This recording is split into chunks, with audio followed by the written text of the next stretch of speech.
Hello, everybody. You are listening to Through Time and Clades. My name is Albert. I'm Joan.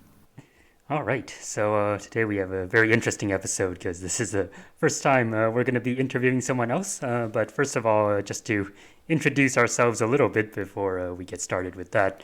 I'm Albert, and I am currently a PhD student studying bird evolution and paleontology. At the moment, I go by they or he pronouns.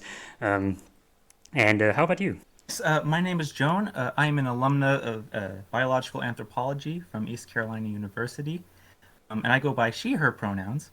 We talk a lot about our favorite subjects on the show, but today's episode is not really about us. Instead, we have two special guests with us today, don't we? That's right. We are so grateful to have as guests of our first interview, the only Miles, Greb, and Trey the Explainer. So welcome, you guys. Yeah, Hey, thanks for having us. yeah, thank you. We were thinking, how about y'all introduce yourselves? You know who you are, and what you do. Well, you go first, Trey. You're cooler than me, so. Oh, what? No, you're cool, man. I didn't say I wasn't cool. I just said you were cooler. Thank you, thank you. Yeah. I'm Trey, the Explainer, and I'm a YouTuber on YouTube, and I guess that's self-explanatory. I do history, anthropology, all kinds of sciencey videos, and yeah, I've just have a passion for the subject, and I do a lot of research. I have some qualifications, but I don't know if I'm going to reveal those just yet, because people will figure out how old or young I am. Fair enough. Yeah. It's just I just love the subject, and I like making educational videos and sharing the research I found, and yeah, it's just fun. Yeah, I'm Miles Greb. I'm a comic creator and SciComm guy generally. I created the comic After the Gold Rush, which is a return to optimistic science fiction, Hmm. and Clovis, which is a scientifically accurate look at North America 12,000 years ago. And it follows a young mother looking for her lost son. And you can see a lot of the megafauna that was in North America at the time. And we attempt to be as scientifically accurate as we can, having accurate depictions of the animals as well as the environment, other than the main character who is a megatherum, who is a little bit more charismatic Hmm. than you could reasonably argue, but that's a storytelling conceit, so forgive me. Um, and then I also co-host the Plastic Plesiosaur podcast with Trey, where Hmm. we talk about weird history stuff, weird archaeology stuff, different kind of skeptical topics, and things in the past that are grounded in truth, history, but there's a little bit of weirdness or uncertainty about them. And then at the end of the episode, we always watch Monster Quest Hmm. as a treat, which was a History Channel search for monsters that found one monster so far. So they did find one. We got to give them that. There might have been at least one other one, some stupid fish one or something like that. Yeah, We'll well, see. they found the weird dead dog that was just a dog, but it was real weird looking. That almost counts. So We should have a tally of like what when it actually does count, because so far yeah, you're right. It's only been yeah, one. they did find one though, so that's pretty good. It's better than most shows. We get like their percent. We can make like a percentage, like what percent of the time are they accurate? Yeah, It's great. we're not going to tell you which one they found. You have to listen to the show. Sounds good. Oh, gotta. Oh. Yeah. Of course. Yeah, we are definitely enthusiastic followers of the Plastic Plesiosaur podcast, as Oh, are all thanks. of your other projects as well. I think it's totally fitting that we're all together in one place because it kind of seems like all of our interests kind of align in a lot of different ways. I would think so. Yeah, I think so too. Great, great. Um, so what we were gonna do for this interview, we're kind of gonna go over all of those different projects and more to kind of understand their histories a little bit. And I Sure. also have some viewer questions as well that we were submitted in. We want to thank everyone as well who contributed questions for our episode. They are varied topics, and we can go as deep as we wish into those as well. Um, I think let's go ahead and start now with our first section. So, Trey, Mhm. I think it's fair to say that you've done a lot of explaining in your day. Am I accurate in saying that? Yeah, just a little bit, a little bit. So, I'm very curious, like, what inspired you to use your passion for natural history and human history and then some to start your YouTube channel, and then why I Trey the Explainer? So that's a good question. It's a little complicated, I guess, now that I think about it. So like I grew up on like Walking with Dinosaurs and Chased by Sea Monsters, all that golden age era of like documentaries. Uh like I watched a whole bunch of Animal Planet too, like what was it, Most Extreme, Mhm. that kind of stuff, the nostalgic stuff that I think about still. And yeah, I just had, and that like incited my passion for prehistory, for natural history. And I remember like as a kid, I would like even my parents know this, that like I would like explain stuff to them. Like Mhm. I would like I had toys. I think I had like a massive set of those plastic sea animal toys. Like you can get them in Yeah. like a big box. And I would like I would arrange them by species and closest relatedness and stuff like that. Um, and oh, I when I was younger, and I was like allowed to use the internet, I made like a book that was like documenting eagle species. Like I like was obsessed with eagles for some reason for like a month. So I guess it like developed out of like this sort of childish wonder for the natural world and collecting information and categorizing stuff. And then just sharing it with friends and in my family. And they were really encouraging of that. Even though like I grew up very Christian and creationist, even my parents still bolster that up, even though aspects of that were questioning their religious beliefs, which I thought was kind of interesting. Mhm. Um, and yeah, when did I start? So I started my channel around like 2013-ish, and it was wildly different to what it was now. Mhm. And now that I think about it, the explainer title, the title came from that I used to explain video game plots. I would like Miles is laughing at me. I I know you, buddy. You're a nerd. it It's was fun. bad. It was like I think my first video was like BioShock explained or something like that. The plot of BioShock. Now, the thing you Um, need to know about Bioshock is they're underwater. they're underwater. Yeah. There's or not vigors. That's BioShock Infinite. There's plasmids. It's a whole bunch of like pseudoscience stuff. Um, yeah, and I like did that for a while. Like I think most of those videos are gone, thankfully. Good, thank goodness. They're gone.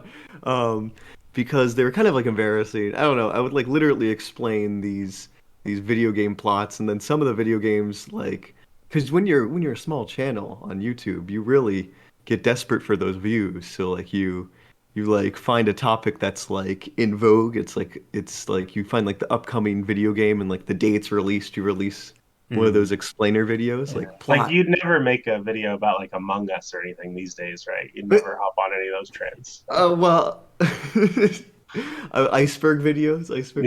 Hey, they pay the bills, Miles. They pay No, the bills. your iceberg video was fantastic, buddy. I love it. So it was Oh, really thank good. you. Those fads do pay the bills, so sometimes you do need to cash in, unfortunately. Um, yeah, so I would do that and I would like read, let's see, this is bad. I would read like the Wikipedia plot or something like that. It was bad. Those were not my best work. Um, and then and then eventually I moved to explaining TV shows and movies. Like I think I did Prometheus once. Um, We still need to talk about that because you are an apologist for that movie. so I was obsessed with that movie when I was a little bit younger, and now I recognize it as like a pretty bad movie. Hmm. Like the practical, like the only thing that's really good about it is the cinematography and practical effects and stuff, or They special literally effects in general. they literally say don't be a skeptic in that movie. That's an actual line. I know. It's got some problems. I think I rewatched it like a couple years ago or something like that, and I was like, okay, this is not great. And then the sequel, Alien Covenant, was even worse. So, oh. Anyway, so I used to do like movies, and then and then that's when I got into, so Gravity Falls was like a big thing at Mm. that time.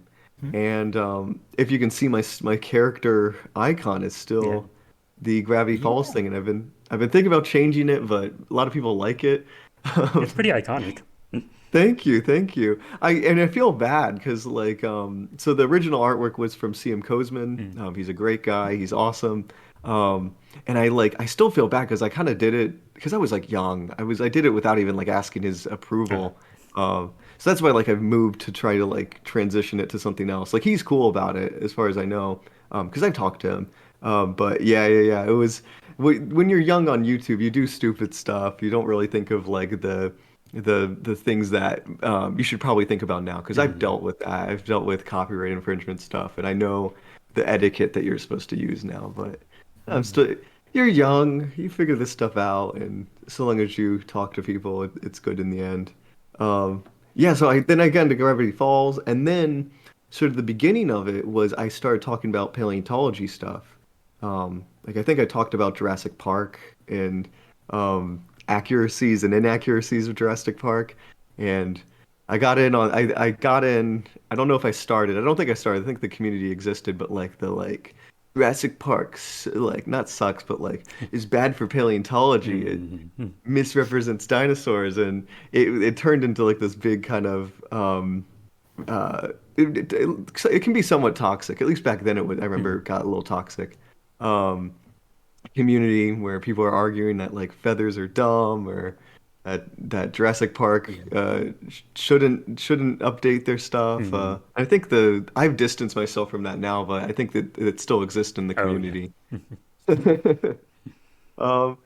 from there, I gradually got into doing. I did paleo profile. I did what other stuff did I did? I did like dinosaur stuff. I'm thinking about what type of videos, and then from there I just got into like what I like normally, just like my natural history stuff. And I've since sort of transitioned to anthropology, but I still go back to natural history stuff occasionally. So I just I do. like I like your weird things that happen in history, stuff like the Japanese UFO or like Alexander looking underwater and being like, "Fuck that." Those ones are cool. I like those ones too. That's what I like is when I can get to just talk about a whole bunch of almost seemingly unrelated stuff, but find connective tissue between them. Mm. Uh, That's what we try to do on the podcast.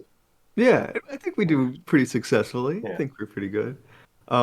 Yeah, and I just really now I just kind of talk about what I like talking about, and people seem to like it, and I've grown a pretty steady following. Um, yeah, it's pretty good, and I made YouTube friends and stuff. It's nice. Yeah. So to answer your question, it kind of grew out of I don't know, like my childhood. Like my parents just like supported me and liked hearing what I had to say and explaining stuff. And people still tell me that I'm good at like explaining weird topics or I see I have a tendency to like be obsessed with a certain topic Mm. and research the heck out of it, and I know like it like the back of my hand, and I can explain this thing that nobody really cares about to you. So I think there you go. that's wonderful. Thank you. I definitely understand completely because I don't. Well, before this show, I haven't been on YouTube like making content too terribly much. Like I think this was like a decade ago. I used to screw around with my friends and we would make these giant dinosaurs out of like construction paper and like tubes and then go out into the woods and make like little like hidden camera documentaries where like, oh, I'm walking in the woods. What's that in the distance? And it's a big dinosaur. And they were very cringy and they're all gone now as well. So that's where it should stay. Oh my gosh, I made videos just like that. I was obsessed with lost tapes. Does anybody remember Mm. lost tapes? Oh yeah. We made lost tapes like Flying Monkey, and it was like my friends. Gosh, that show was so weird because I remember when it came on, and I think I was at that age now where I knew like it wasn't legit. It's like maybe you remember this. They had one episode where there was a guy doing a survival show in the woods, and he's like, "Okay, well, first thing we need to do is find protein," and he just like lifts like a flap of bark on a fallen log, and there's just a neat pile of grubs like in the middle of the thing, and like, "Oh, here we go." It's like, wait. Like that's not real.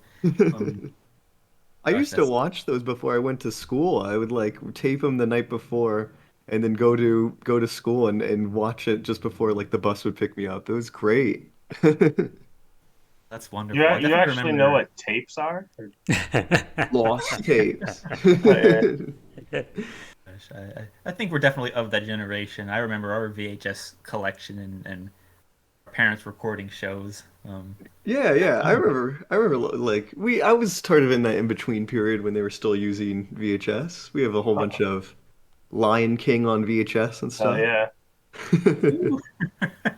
Oh, that's fantastic. But I think it's really great to think about like support of our parents. Like it's really cool hearing you like mention that your folks supported your passions and were like actively interested in what you had to say because I was definitely in a similar boat as well, and I definitely owe them a lot for my passion in natural history and anthropology today for sure. Because like they were just always willing to hear what I had to say. Like, oh, I read this in a book today, and they're like, that's really cool. Um, it's just a nice feeling. It really Yeah, is. I agree. No, I remember like talking to my dad after like soccer practice and I would like just tell him all the stuff I learned throughout the day. Um, did you have, by any chance, did you have a Discovery Channel store? Oh, I remember one mall had one, yes, and they had like Yeah, the big globe in the middle. yeah. My mom had that same thing, and I'm thankful for that because I got all my like dinosaur documentary DVDs from that Hmm. store, and I like credit that with some of my influences too. That sounds Yeah, amazing. We did not have any such thing. Hmm. They were The short-lived. They're extinct now, I think. the most dinosaur related thing we had in our mall was we had the extra large Primal Rage arcade cabinet machine. So I learned a lot about dinosaurs from that. Oh my God. Oh, we had at my local CC's Pizza, they had a Jurassic Park 3 arcade and Oh, I love that yeah. thing. I never got to finish it though. Like I was playing it and then my mom told me we were almost about to beat the game and then she told me we had to go. And then what happened was is that the pizzas closed down, so I never got to finish the game and Oh it's oh like no. of my young life, it's Oh this no. unfulfilled thing that I need to we do. have one up here in Seattle. If you ever come up here, buddy, I'll Oh take you my to it. God. Let's do it. I wonder if they have like emulators for those games. I Yeah, but it's watched not the same. I watched the ending on YouTube, so I kind of I spoiled it, I guess. That's cheating, man. Oh. Jurassic Park 3, the game ending explained. I know. Yeah. Gosh, I remember the Lost World arcade game where you had to like ride the motorcycle under the dinosaurs and they would like step Yeah. on you. Oh my gosh, that sounds great. It's like it was like there was one it was like a shoot 'em up with the raptors like they would come out of the bushes and you had to get them it's like a quick time kind of thing. I would always lose because there'd always be one that would get me at the last minute. Oh, that's too funny. No, I definitely like a big store for me growing up was it was a very I think it was more like a distributor than a store. They would just like let people in to shop if they wanted to. It's called Animal World, and that was where. So like, there's a difference between like you go to Walmart and you get the little plastic baggies of zoo animals and you call it a day. But this one had like the really like high quality like museum like approved animal toys, and I would always go and pick one whenever we would visit. And Ah. I think it's safe to say that that never left because now I just have a big tub full of them that I used to have on a nice shelf that would all I'd line them all up biogeographically, but we're in the process of transitioning to a new house, so they're all in storage, and it's like I can't look at them like I used to. Um, it's too fun.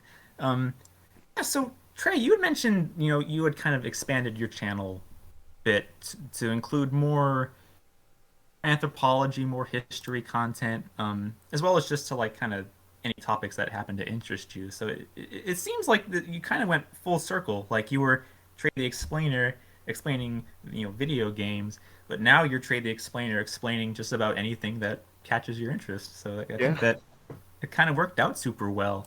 Um, I definitely remember when you made the transition to include more anthropology content because that was right when I changed my major from biology to anthropology when I was in college.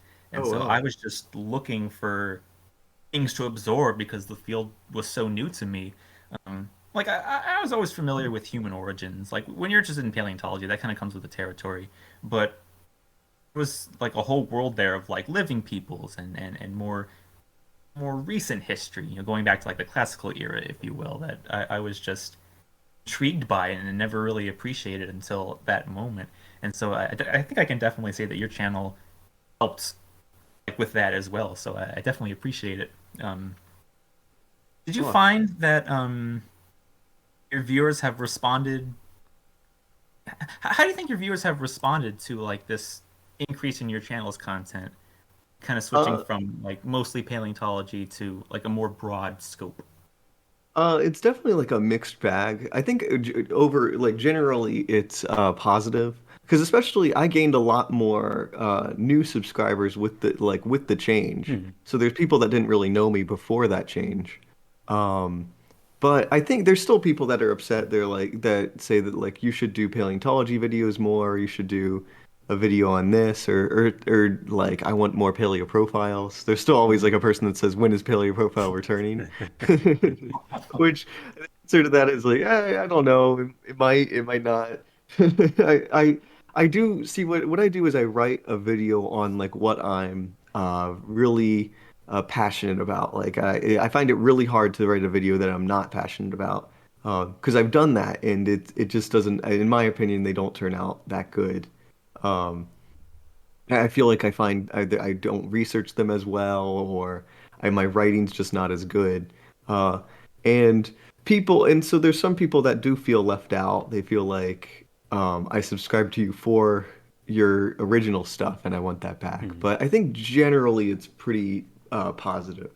Um, and like I'll lose people. I think like some people will unsubscribe, or I'll gain people. So it is just sort of generally what I see like YouTube for me a lot of it is like an outlet, a creative outlet for myself. And Yeah. so I go with what if people like it, they like it. And if they don't like it, we'll just move on, I guess. Like yeah, So sometimes people will be kind of mean though, when you'll just have to Hmm. say like you have to just not say anything and be like, okay, be the better person. yeah, I know that the bitter folks are like they're always a bummer. Like Yeah. I'll yell at him for you, Trey. I got your back. Thank you, Miles. Yeah, I'll be your Thomas Huxley. Nice. Thank you, Miles. Yeah. it's like definitely Who's my who's the guy with the paleontologist that was Darwin's like nemesis. What was his name? Owen? Owen. Oh yeah. Who's my Owen? Who's my Owen Miles? I don't know. We'll find it. We'll make one. We'll Like, make one. yeah. It's always funny when I Google myself because occasionally I will Google my name to see what pops up Hmm. on the Reddits and the Ooh. 4chans or Yeah. whatever. And there's one that always pops up at the top and it says, "Can Trey the Explainer be trusted?" Oh my And I think God. Oh I think no. it's really funny that that's like, and I think the comments on it are like, he got something wrong once, Right. therefore all he says is wrong. And I'm like, okay. Right. There's some So, interesting characters out on the internet. Some people got angry at me saying that like they think I'm a furry or something like that. Oh. Like he is a furry icon. I don't like him just because of that. Um, I'm lumped. They group me together with Emperor Tiger Star, who's a great history and maps I love YouTuber. that. Love his stream. Yeah, yeah, he's great. Yeah, we were lumped together in that blog post. We're like, hey, what the heck? Why are we? Why are you being mean to us? We have little animal icons. What's the problem with that? That is interesting. first of all, I want to point out before we move that Yeah, he'd be a scaly, not a furry, because that's he's a true. dinosaur. Scaly, yes, So I yes. just want Sorry. to, respect to the scaly community. So Yeah. Your icon, just to be clear, you're a Ceratosaurus, right? Oh gosh, I used to know the name. It's like an obscure one that Kozman chose on his DeviantArt. Um, I should really know what my dinosaur is. you're letting the world down, buddy. I know. Let me say, should I check real quick or does it matter? You should edit this. You're gonna get attacked. Oh, I should know this. I really should. What was it? Oh God, it's on his DeviantArt. See, like Kozman has an interesting like online presence where like a lot of his stuff I feel like has disappeared. Mm, Um, because he's traveled between platforms, or not a right. lot of his stuff, but some of it has. Um, and but he's fantastic. Dang. Let's see if I can find it. Uh, like I think some of his stuff can still be accessed on Wayback. And he's been reposting some of his old stuff too. Mm, mm. Fantastic artist. He's got a lot of attention from like the All Tomorrow's popularity, which is Oh great. yeah. Let's see. Does he say what it is in here? He does not say, but I have the original image. Yeah. I have the original image where it comes, or I see it right now. He does not name the two dinosaurs. Oh, That's interesting. I mean, It's a I know the it's a general feeling. Treyasaurus. it's a Trey the Explainosaurus. Yeah, yeah, Used to keep up with all the different dinosaurs, but once I moved to paleoanthropology, like that has just fallen by the wayside. I'm often asking Albert, like, "Hey, what's the status on this dinosaur? I haven't read about it in a while." So Like, many ask me about all the dinosaurs. Australopithecus. Oh, sorry, you go first. Sorry, my bad. So I was gonna say, like, ask me about all the Australopithecus species, but like, don't ask me like what's going on with hadrosaurs right now because I can't Yeah. tell you. Yeah, I feel like they're constantly there's a lot of debate on like what's a new species versus what's like just a subspecies of a pre-existing one. And it just gets kind of like hectic in my mind at least. Aren't they arguing now about the T-Rex being Oh several different gosh. species? Because yeah, that's Yes, yes, oh, they're they gonna always break have it it up. the baby dinosaur or different species argument for like the Mm, last 10 years and so many different discoveries. yep. Right. And you have that in paleoanthropology even where like there's a lot of debate on what's a new human species versus what's just a regional variation. Oh, yeah. And at a certain point it's just like it doesn't really matter. Like there's no clearly Right. defined segments in any of this. Mm, mm. Um, yeah. Like It it's does all a get a matter little of exhausting. degrees. It's like what features are the most important to this particular person, and in a day, it's all very arbitrary. Like Right. the whole humans and well, Homo sapiens and Neanderthals. It's like, oh well, like one has like weird ear bones than the other one, therefore they can't be the same species. Or like, oh well, they diverged at a certain point, therefore they are different species. And it's like it's apples and oranges a lot of the case. Yeah. But right, I so we always do. think that the apple and oranges thing that people say, like, I always say, like, it's a bad comparison. It's like comparing apples and oranges, but apples and oranges must be a really good comparison because people use it all the time to compare things. So, like, Good point. That's totally fair. yeah. They are fruits. I also just real quick, it's funny, like all these like really difficult taxonomy questions that like actual scientists have, you know. Meanwhile, we watch these like Bigfoot researchers and stuff, and they're like, "Yeah, he could be 5 foot to 4 foot. He could be 7 to 8 foot. He could have Right. glowing eyes. He could have who knows how many toes, or this is his diet, or that's his diet." I'm like, you could be describing like 12 different species here, guys, and Mm, like, you know, they don't care. They just want to find an ape man. Yeah, But yeah. like, There's 3 foot. There's 3-toed Bigfoots. There's like 5-toed. There's ones with giant gorilla-like feet and human-like feet. You're right. There's a lot of meanwhile, variation. in anthropology, you can become famous by finding a hominid that has like a different jawline than other hominids, and now you get to name it. Now you're famous, you know. But Right. they don't have to work on that level of resolution. So That's definitely an issue. Like a lot of the times it is like I want my name in the press, and so I'm gonna distinguish this particular fossil as a new species, and then like, there's a few Australopithecines now that have been named where they're not like fully accepted by the community because either the bones themselves are just not they don't lend themselves well to comparisons. You're almost kind of like you're kind of reaching when you're arguing for differentiation. Um, like there's one, I'll just say this real quickly. There's one called Australopithecus barrel-ghazali. It was found in Chad, so it's a very westward population, and the best fossil we have for that is like the front of a jawbone. So like this team actually went to the effort to look at all these different jawbones for different hominins, and they were like, okay, we can actually see a general pattern here. Therefore, this one does not match all the other ones. We're going to call it a new species, and that's that. And it's like, well, it would probably help if you had more of of the skeleton too, just to be absolutely sure. Yeah, for sure. It's definitely a weird situation. Mm. But yeah, so we'll open up now to some questions. This first one is from our friend Tristan, and this is for you, Trey. Okay. Um, which of your channel's videos are you most proud of? Most proud of? Huh. That's a good question. I think I guess let me think. I think I'm really proud of the Colossus of Rhodes one. That one just took a lot of research and a lot of time. And then I worked with a really great artist on it, Rafael Mina. He's fantastic. Um, and I was really proud of how the work was put into it. Oh, you know what? I think is probably one of my proudest videos was it's not my most popular. I guess it's gained a lot of like sleeper popularity, but when it was first released, it wasn't super popular. Um, it is the video, "The Shark in Jaws Did Nothing Wrong." Oh yeah, I love that one. And yeah, it went like it started almost as like a joke. Like Mm. I was reading, I guess like I read um the Jaws novel, I think that's where it started. And I was like, and at the time I think I was like in an ecology class or something, and I like was like, wait a second, if Jaws was real, like Jaws wouldn't be the villain, like Mm.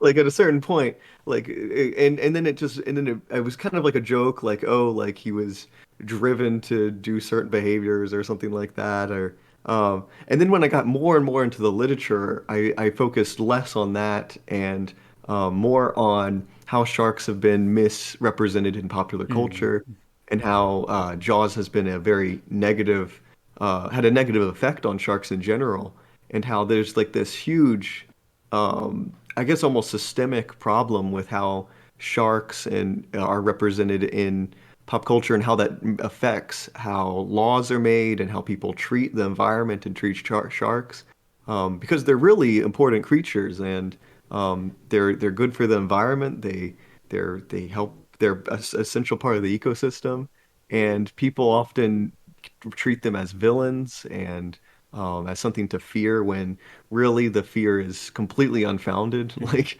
the if you see the risk of sharks and how often sharks attack humans, it's incredibly low.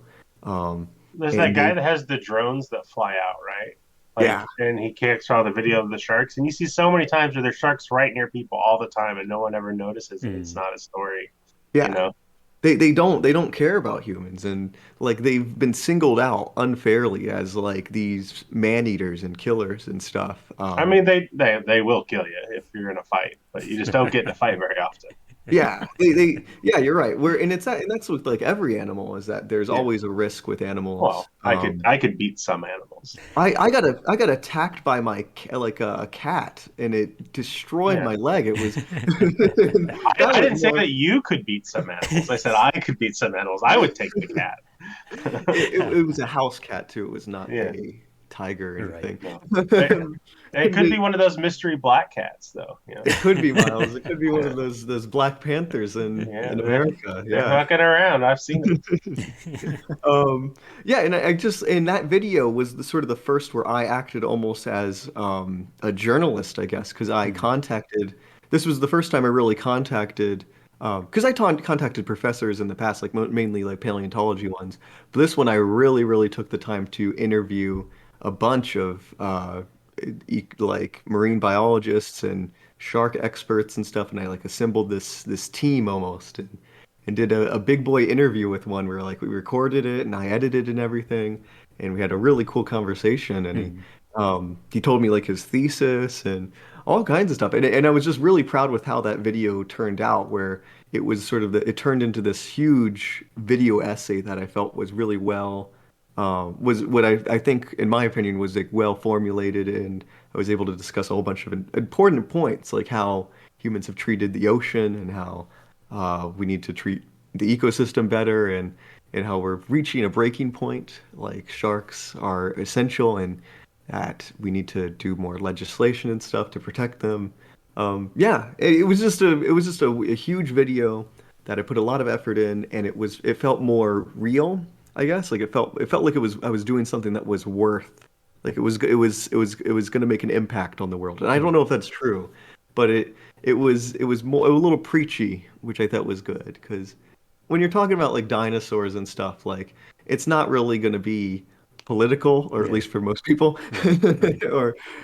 or it's not going to like incite some kind of change for the most part. This one I felt like I could do that, which was really cool.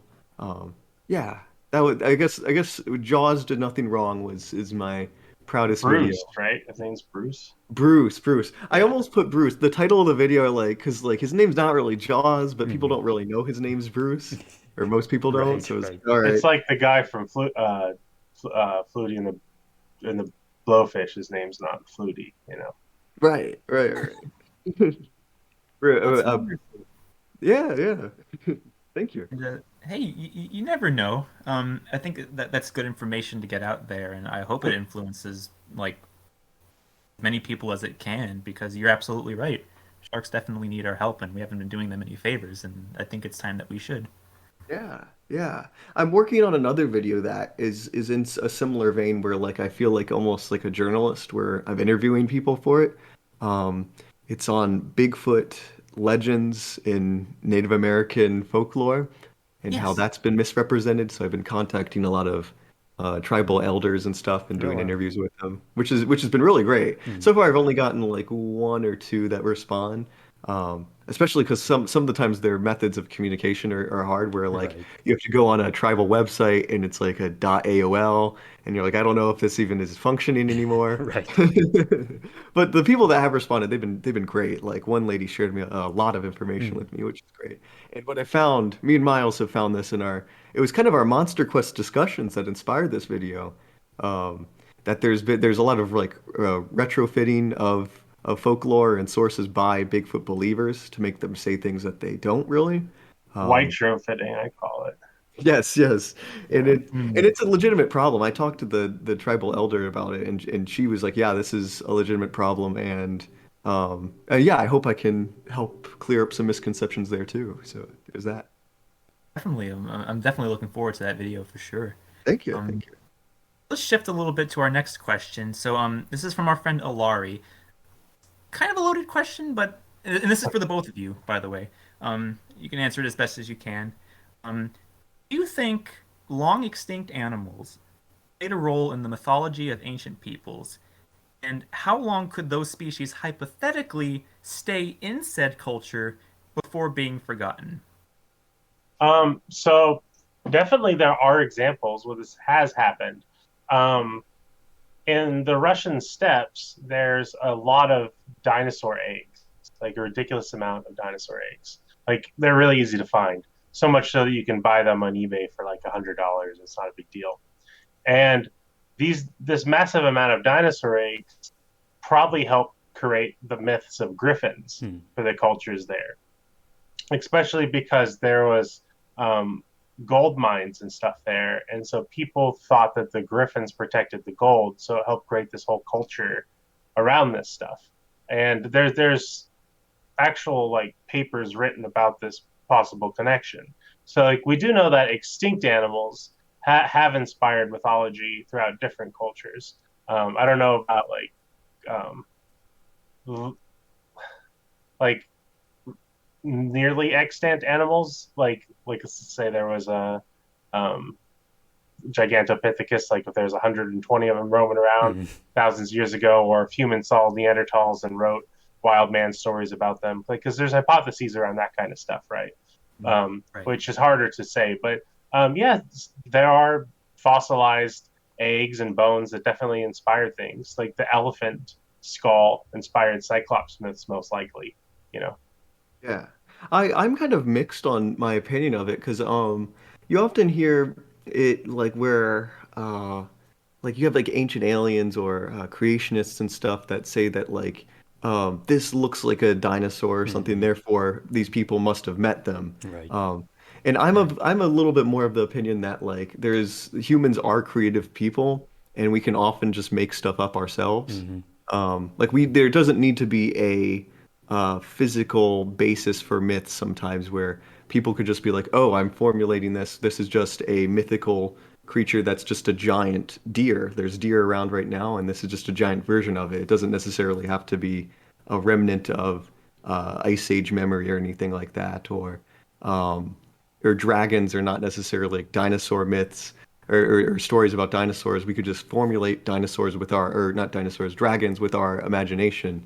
Um, but there's definitely as Miles says, there's fossils that have been discovered in antiquity that were misidentified. Like people looked at them and thought that they were giants. I know. Interestingly, the Aztecs had what were most likely mastodon bones, but they thought they were giant bones, and those bones were actually shipped to Spain with the Spanish conquistadors, but that they went missing, so we don't know what happened to those. But there were paleontologists for thousands of years. They just didn't really have the most accurate theories, I guess. But I've heard some things where like folklore memories are of like extinct animals that survived. People say that the Orang Pendek, I guess, is like folk memory of Flores man. I know that there's some Right. like German mythology that references like great elks and stuff, and some people think that they are stories of like folk memory of like Megaloceros. Um, and we know that like to a certain extent that like aurochs like are talked about by Roman historians like Julius Caesar, and then Herodotus I think mentions aurochs, which aurochs eventually became extinct in Europe, but so they are mentioned sometimes.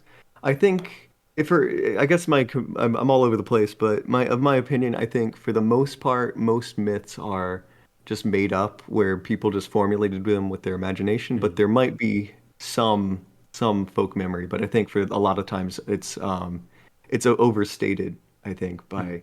by some people where because I think a lot of times we see like, oh, this mythology had a giant creature in it, therefore it must have some type of real basis. So they work backwards from it and go like, oh, thousands of years, like before, like 10,000 years ago, there used to be a large megafauna that lived here. Therefore, it might be a folk memory of it. It's hard to say, I guess. Yeah, I think that the explanation that there were real things they saw and they got passed down isn't necessary. Yeah, Like, some of them could possibly be true, but I don't think you couldn't have those stories without them. right. Yeah, that I guess that's what I'm trying You to know, say. and Yeah. I think like a Bayesian analysis would tell you that they're not needed. Hmm. Yeah, but it's true that, like I said, fossilized stuff, things that were tangible, definitely helped inspire things. But if people saw them or not, I don't know. It's hard to say. I definitely like that idea, though. It's a really cool idea, and I hope that we discover it's true in some examples. That'd be cool. Yeah. Yeah, I Definitely. agree. No, I was watching a documentary by Alice Roberts, who's an anthropologist, and she was interviewing Evenki, who are pastoralists in Siberia. She was asking them about their creation story, and apparently their creation story includes mammoths, but Hmm. I don't know like, the origin of that. Like, do they remember Yeah, mammoths, or did they just see all these bones and they talk with people who study mammoths and were like, oh, well, we can incorporate this in because we know that these were real animals, or something along those lines. I'm very curious about that myself. you do always have to be careful on these too. Like, I'm not saying that is or isn't true, but like you'll find Bigfoot researchers who will say like, oh, there's Bigfoot in this Native American creation mythology, but then when you go and look at it, the fact that it's a Bigfoot has been like kind of added retrospectively, Mm. like it was like a hairy bear or a upright bear. So Right. like it being a mammoth, you got to make sure it is, and not just a word that's being called a mammoth. Like, Yeah. because That's like in Jewish mythology, there's the behemoth, right? It's like a large beast, and you could say, "Oh, that's a mammoth" if you wanted to. right. Yeah, yeah, that's the problem with a lot of oral traditions, unfortunately, is that a factor of them is that they change and evolve with time. So it's hard to know what was in the original stories versus what was added later or changed later. But that is interesting. I've heard about the mammoths in creation mythology and Native American stories at some point. Yeah, but I haven't tracked down sort of like if this is a later edition or if this was here from the beginning. Right. Because I know there's been genetic data coming in that suggesting like a very late survival in certain parts of the world for mammoths. Like I know like the one example everybody knows is Wrangel Island, but apparently now we have DNA showing like survival on the mainland as well until like a very, very recent date, something like 4,000 years. Um, so it's interesting for sure. I would love to be able to find out the origins of a lot of these things, but yeah, I guess it's just a knowledge problem. Like how do you like investigate that to begin with without getting a time machine, I suppose. I Right. imagine that the people of the Americas had a whole bunch of mythology and culture around mammoths that's been lost, which is sad. I would love to. Yeah. I don't just everything that's lost in our past really kind of like breaks my heart. I think about it a lot. Like, what were the first popular stories in Africa, or like what were the things that inspired people to go do stuff? Like somebody who went across the sea one time in history was like, well, we should do it because that person in that story did it. Like that moment happened in human history, and like where was that? When was that? It's the kind of stuff that Yeah. I just wish I could know. I think that's a very good segue, speaking of a lost past. Miles, so I have with me right now the library edition of After the Gold Rush. I remember I read it like the day it came in the mail, and I mean, for one thing, it is just a wonderfully it's a wonderful story, and Oh, I thank mean you. the artistry and the writing it's so fascinating. So I'm really fond of graphic novels, and so when I had heard that you had a couple of projects that you had done, I was immediately like, I gotta go check these out. Um, and what I like about After the Gold Rush is that it sustains its mystery at the moment. Like it has a really good mystery behind it. So honestly, don't know how long you have planned this particular story. I wanted to ask a little bit about that. So without getting ahead of myself, Mhm.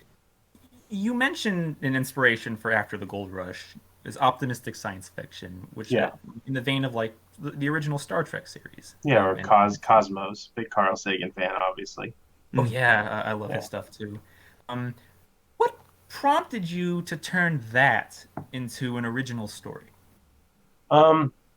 So I was at Emerald City Comic Con, like I don't know, 5 or 6 years ago, and there was two things I saw. One was science fiction was very much dealing with the ways that the world can go wrong, Mm. or the ways that the things that we invent would be failures, right? Every AI we make will turn against us. Starships would only be made so we could leave Earth because it was broken. Medical advancements would only create zombies or some kind of horde of destruction.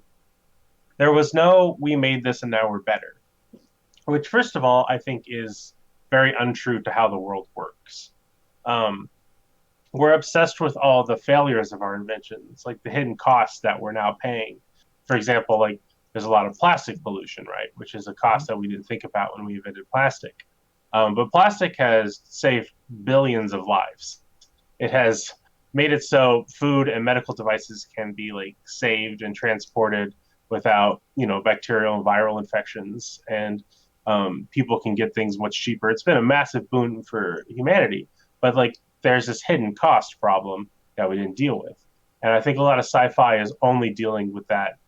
Well, what could go wrong part of creation, and not the what could go right part. Mm. So I really wanted to focus on the other thing because, like I've said before, a lot of science fiction is warning science fiction. I think that's fair, but I think it's also important to have goal-based science fiction, which we used to have, but we have since lost the will or the courage to imagine a better future. So I wanted to do that. Additionally, the humanities are really focused with identity the last decade. Um, a lot of that has to do with kind of the change from revisionist history into the post-revisionist history, where it's a more look at different cultures, identities that have had important parts in history or literature. And I didn't see like the humanist, atheist kind of viewpoint represented in the fiction I was seeing at Comic Con or other stuff. I just didn't see this materialist in terms of metaphysics, right? Like scientific materialism viewpoint expressed. I didn't see the kind of, Carl Sagan humanism, skepticism kind of motif in anything. And so I wanted to put that into words and express that. So it was those two major things that made me start writing after the gold rush. Wow, that's really great. I definitely noticed that trend as well. Like, I had to like look for literature that gives that sort of a positive humanist perspective in a sort of Carl Sagan context.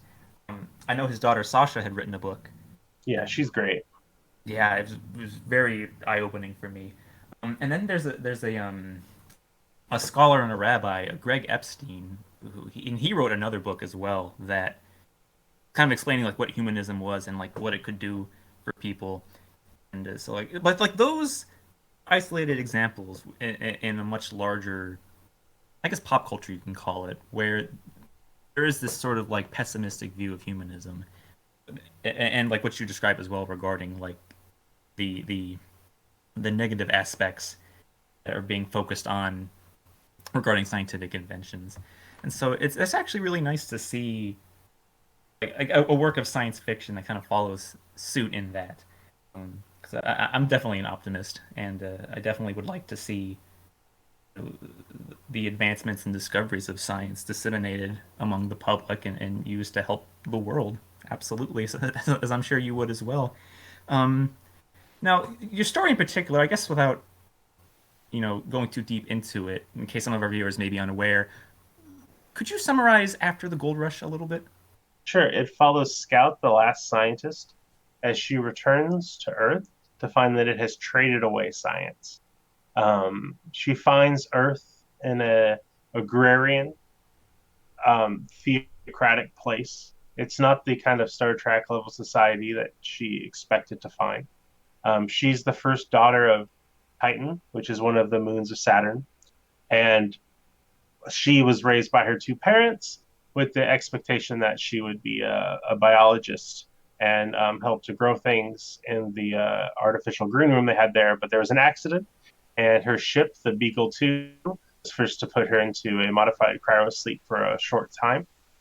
And then the failsafe eventually brought her to Earth, where she finds these people steeped in dogma, and she has to try to find a way to deal with the situation. Although she's a biologist and a chemist, she doesn't really know that much about social interactions, or she has no real concept of what religious power is or structural societal power is. These things are not known to her, and she's still very naive. And so it's about her trying to come to terms with this and seeing what she can do to return the method of science to a world that traded it away. Wow. Yeah, Scout is a great character. Thank you. I'm very curious.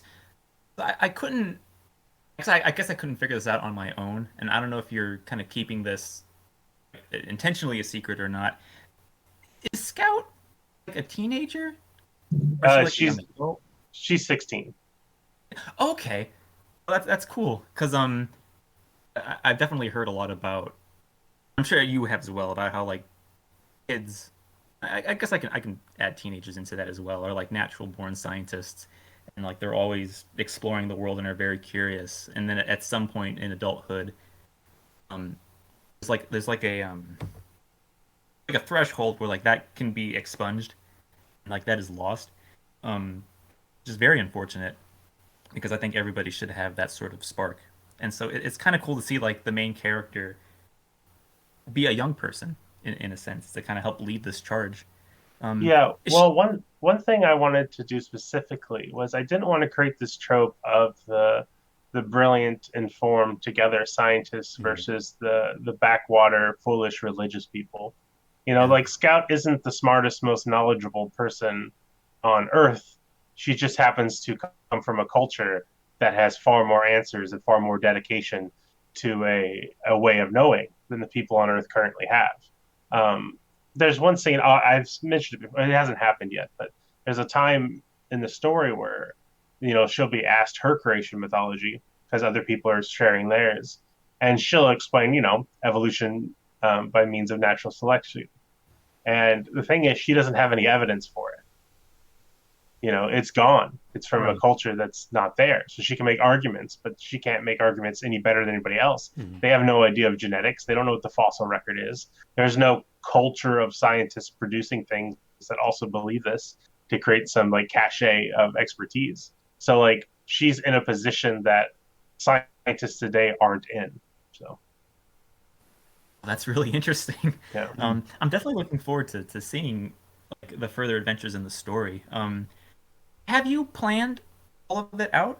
Yeah, I know what happens. It's going to be a 15 issue arc. Issue 6 should be out this spring. I'm working on it, and you can buy the book at afterthegoldrush.space. You can buy either the floppies, which are the single issues, or you can buy the trade paperback, which is you might call it a graphic novel edition of the book. So Yeah, and we will absolutely put all of those relevant links in our description so everybody can check them out. And I think they absolutely should check them out.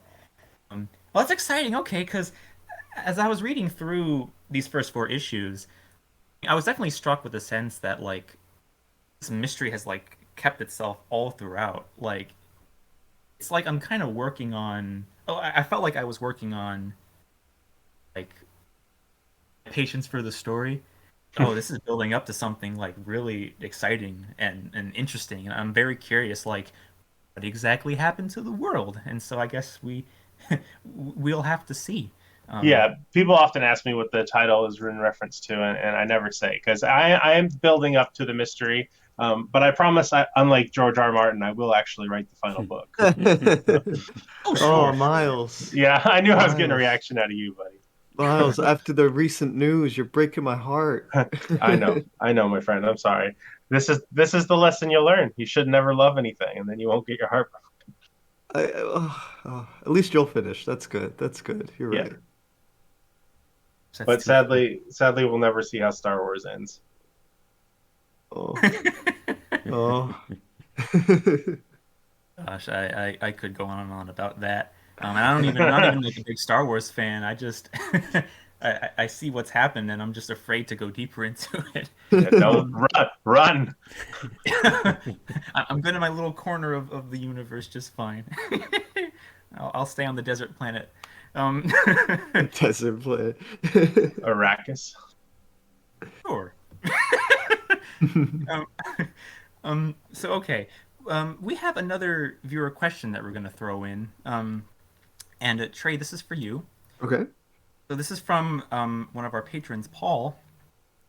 And I suppose this might be a bit of a personal question, so you're more than welcome to kind of uh, dodge this one if you want to.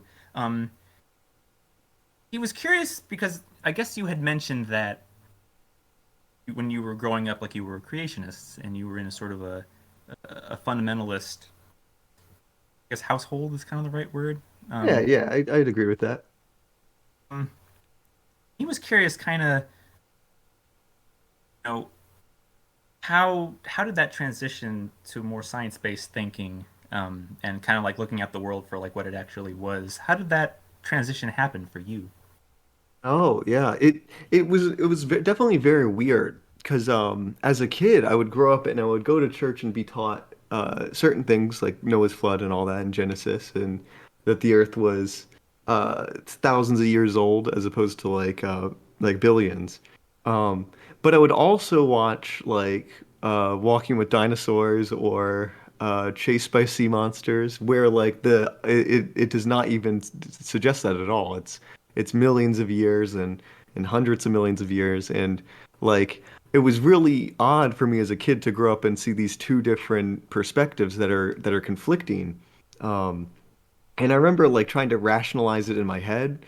Like I remember um I like wrote or drew like a story where like Anubis actually existed and but it was also like paleontology. It was very weird where like I was a mixture of like my religious upbringing and natural history stuff. Um and then as I so like there it was vague. When I was a kid like I didn't really understand it and they just kind of coexisted somehow in my brain, in my child brain. But as I grew older, um, I got into the Ken Ham stuff. I got into the young Earth creationist. I watched the lectures on YouTube and stuff. And I think my parents maybe like introduced me to some of that stuff too. And so like I went the other way for a while. This is shocking where like I was a young Earth creationist for a bit, and dinosaurs were on the ark, and it didn't like I paleontology was like misled, I guess. I guess that's their idea is that paleontology, the findings, like they accept some in the findings and then other findings they don't accept. Um, when did I start? And then eventually, see, like eventually so like I was a young Earth creationist and a Christian for a while, and then, um, like early teens, I started to really think rationally about this stuff. I got introduced to Aaron Ra, if you're Mm. familiar with him. Oh, Oh yeah. yeah. Yeah, I was a huge fan of his foundational falsehoods of young Earth creationism, and Hmm. I watched those a bunch. And then, yeah, I just started slowly questioning my beliefs that I had been taught and actually looking into like, wow, this doesn't really make much sense, and or No, it the doesn't. evidence, yeah, where the evidence doesn't really fit with it. And I just got introduced to Christopher Hitchens and Dawkins and just like some of those atheist writers and skeptical writers. And from there, I just kind of gradually uh, started, my beliefs switched, and I was thinking more critically. And then also, a huge part of that was also I was figuring out my sexuality too, which was another thing that was in contradiction with my biblical beliefs. Um, and yeah, it took questioning my parents and questioning the things I'd been taught for a while. Um, I guess what I can credit the most for it was hearing outside voices. Mm. Yeah. Um, if I hadn't had YouTube or I don't know, online circles to discuss things and read these new books and videos, I don't think I would have made that transition. Um, but yeah, those were a huge help in helping me become who I am now and think the way I do. It's very fascinating. Yeah, it makes me think about my childhood. I did not learn about evolution at all in school. I had to teach myself all of that in Mm. just the different books that I had gotten. I was able to kind of make that jump myself because, like, I was raised Catholic. It was not like a fundamentalist Catholic. Of course, Catholics, there's a kind of a weird situation there anyway, regarding evolution and whatnot. Mm. Um, that's interesting to hear from you. Miles, what about you? Did you ever go through that process at all, or were Well, you yeah, kind I of the was a, same? I was a Christian apologist, and I was in the church band, and I Oh, can play wow. all the Jesus songs. Oh my gosh. Yeah, I feel yeah. I mean, that. I grew up in a small town in Northern California, like not the middle of California that sometimes calls itself Northern California, but the actual northern part, like where there Mm. are trees Hmm. and rivers. So yeah, I got tired of losing arguments, I guess. Mm. It's incredibly hard to defend the God hypothesis Hmm. with logic, you know? And eventually I was dissuaded by the pure nonsense of it to change my mind. Um, I think I was originally attracted to theology because it claims to have a monopoly on morality. Hmm. And I was really concerned with trying to be a good person. And so I wanted to go to church so I could learn ethics. But I think that that is nonsense. And I now do not like religion at all. I have no stomach for it. And yeah, that's pretty much the end of that. But you've definitely done a lot, like for the scientific community. You were involved with the March for Science. You were a chief organizer. How did that come about? Yeah, so I was one of the founders of the March for Science. Me, Jonathan, and then one other person.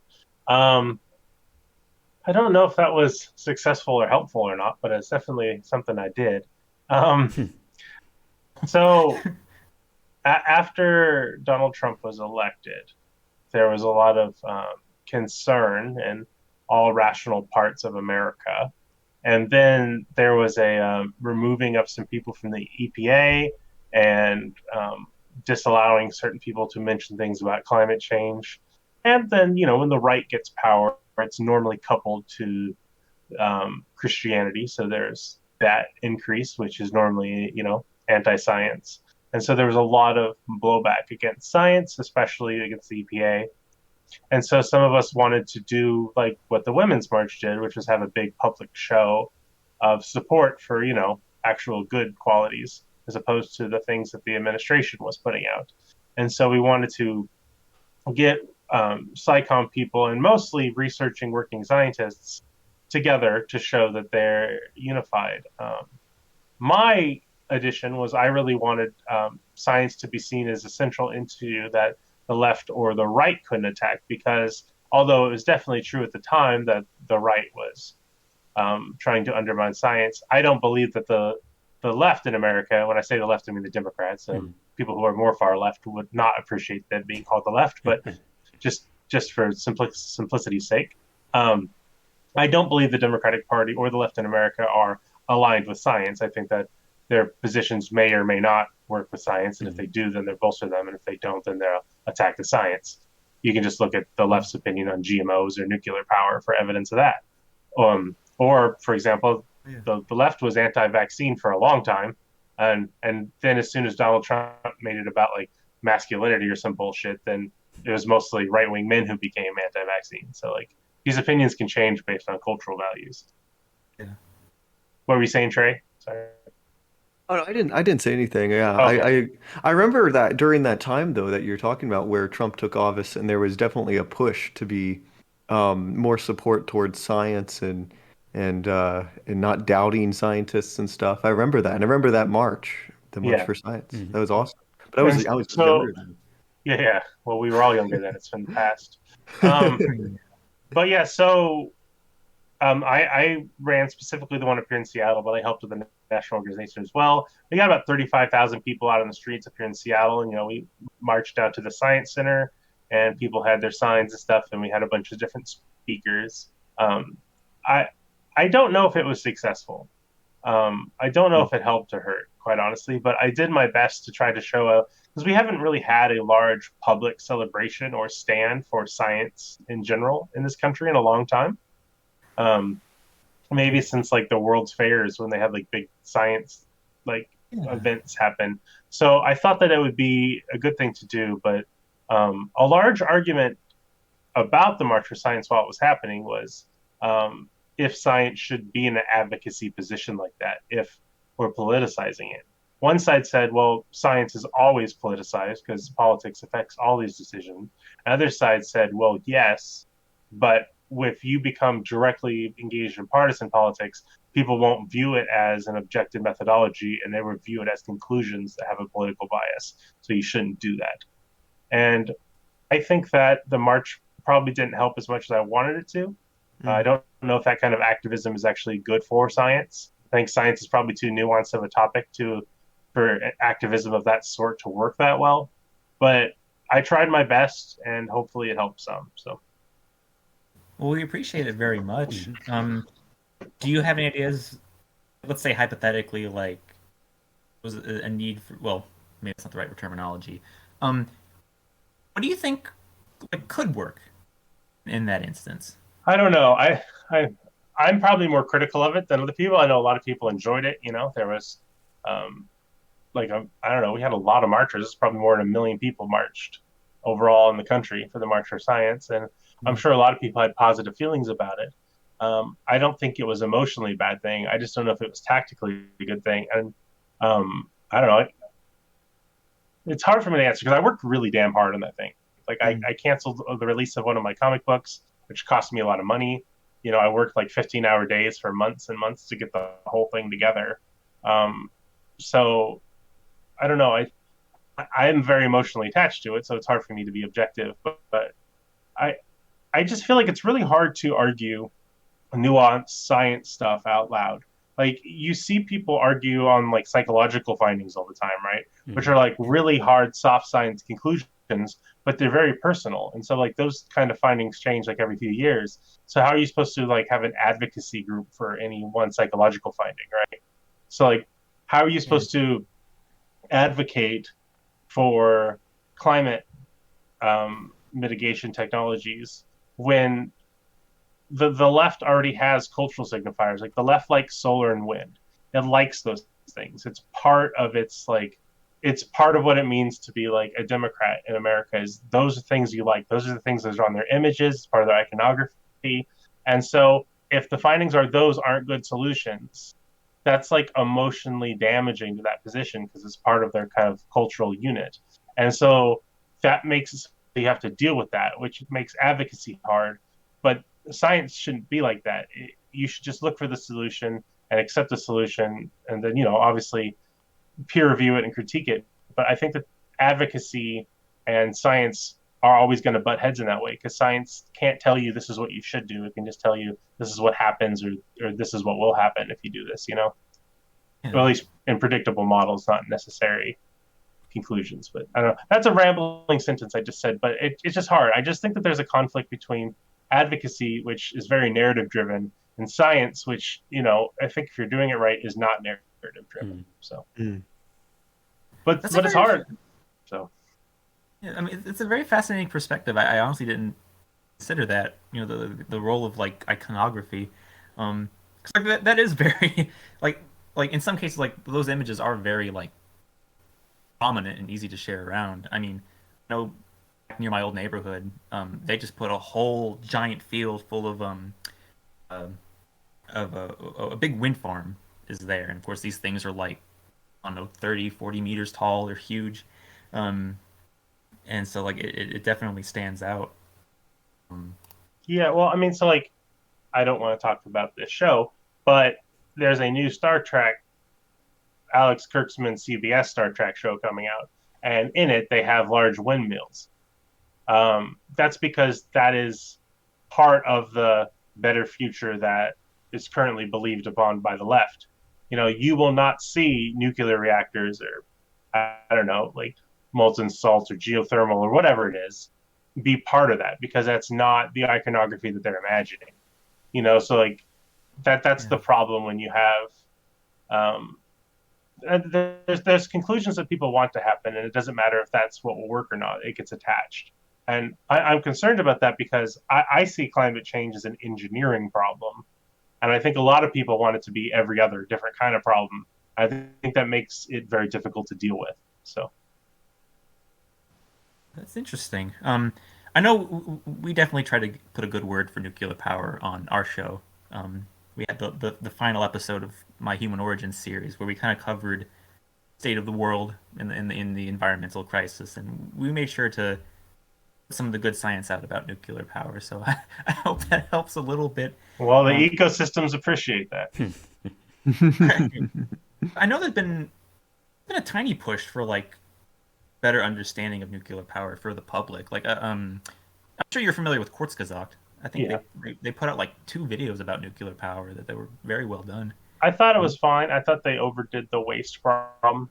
I mean, you have like people like John Oliver having a whole skit about nuclear waste being a problem, and like he just completely did not know what he was talking about, and it's basically science disinformation. Like and there was a large push on social media and other things to like limit COVID misinformation, but people spread like climate misinformation that is going to be damaging for centuries. And there's no motive to push back against that kind of stuff. And I mean, like just specifically, like John Oliver didn't know what WIP was. Has no idea about deep salt geological storage. He didn't mention it. He doesn't mention that modern nuclear reactors have on-site storage for nuclear waste. He didn't know the different kinds of radiation. Like he just should not have done that. And he's a big opinion modifier because like left-leaning people really kind of get opinions from elite sources like that. It's a lot of sociology studies will tell you that. And so like a lot of people are going to be concerned about nuclear waste because of him. If you go see a nuclear power discussion online, like go look through the comments, you'll see people say, well, what about the waste? And it's a problem. And it may seem like I'm advocating a lot for this one technology. And I would like to point out that I think like solar and wind are really good sidekicks, are important. But I think that if you look at the math, it's pretty clear that if you want to save the ecosystems that that have all these beautiful animals that have evolved through billions of years on this planet and this planet alone, the only way to do that is to use the power of the atom. And if you have another solution, that's fine, but you need to build it first and not just poo-poo the solution we have. So Right. Let's shift gears here for a moment. We have another yeah, viewer sorry, question. I'm a rambler. Oh It's fine. no, we're very happy. We're I want appreciative. to save all the beautiful animals. I mean, we're definitely with you there. Especially, we spend so much time talking about extinct animals on the show that it can get kind of bittersweet sometimes. Like, then we remember that, oh, well, we have all these beautiful animals and plants and right now that we want to try to, promote and help out as well. Like, we're definitely with you there. But we are going to shift gears to an extinct animal just for a little moment. Ooh. We have another viewer question from Paul. And this is kind of an interesting one. So this referencing, are you familiar with Denny? Yes, yeah. The Denisovan and Neanderthal hybrid, is that the one? Right, Very good. that's right. Paul was asking, we'll use some of his own words here. Firstly, although there is clearly not enough evidence to make any conclusions, which is interesting, do you think that the fact that the very first Neanderthal Denisovan hybrid found was an F1 hybrid? So, for those of you not in the know, that's a first generation hybrid. It's like the very first offspring of a mated pair between two different species. May indicate that most, we know not all, interbreeding events created sterile offspring with those populations. Because he asks because my first reaction to it being an F1 hybrid was really, what are the odds? I then realized the odds would be much higher if most of these events produced sterile offspring. He would love to know your thoughts on that. That's an interesting idea. I guess I can't really comment on it because I don't know if we know that much about the genetics of Neanderthals and Denisovans to make a determination like that if a crossbreed between them would be fertile. Because I know it seems that human Neanderthal hybrids were clearly fertile.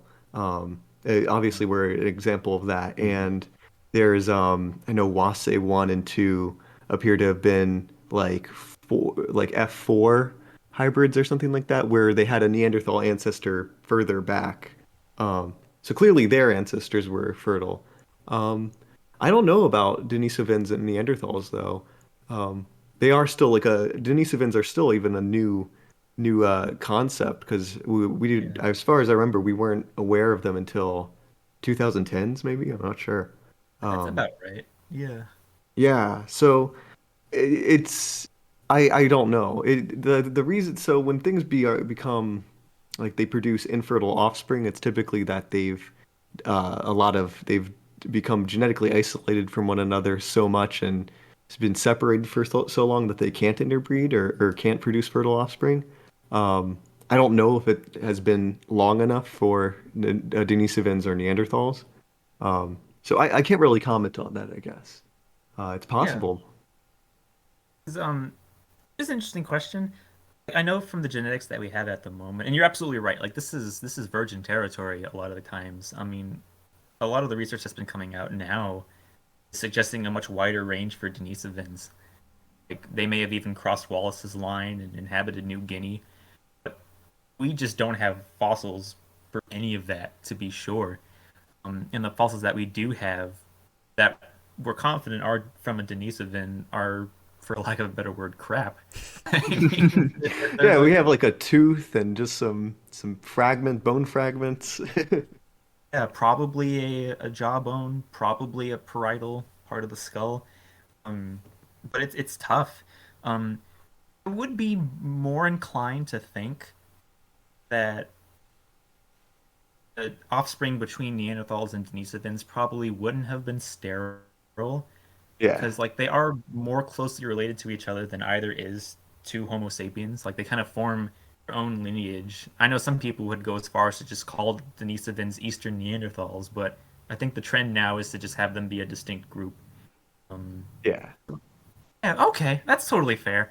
Um, One thing I learned recently is it seems that the interbreeding that was between Neanderthals and Homo sapiens is that it was one-sided, I think, right? It was that there's Neanderthal DNA in Homo sapiens, but we haven't found like the vice versa of it, where there's Neanderthals with human DNA in them or Homo sapien DNA.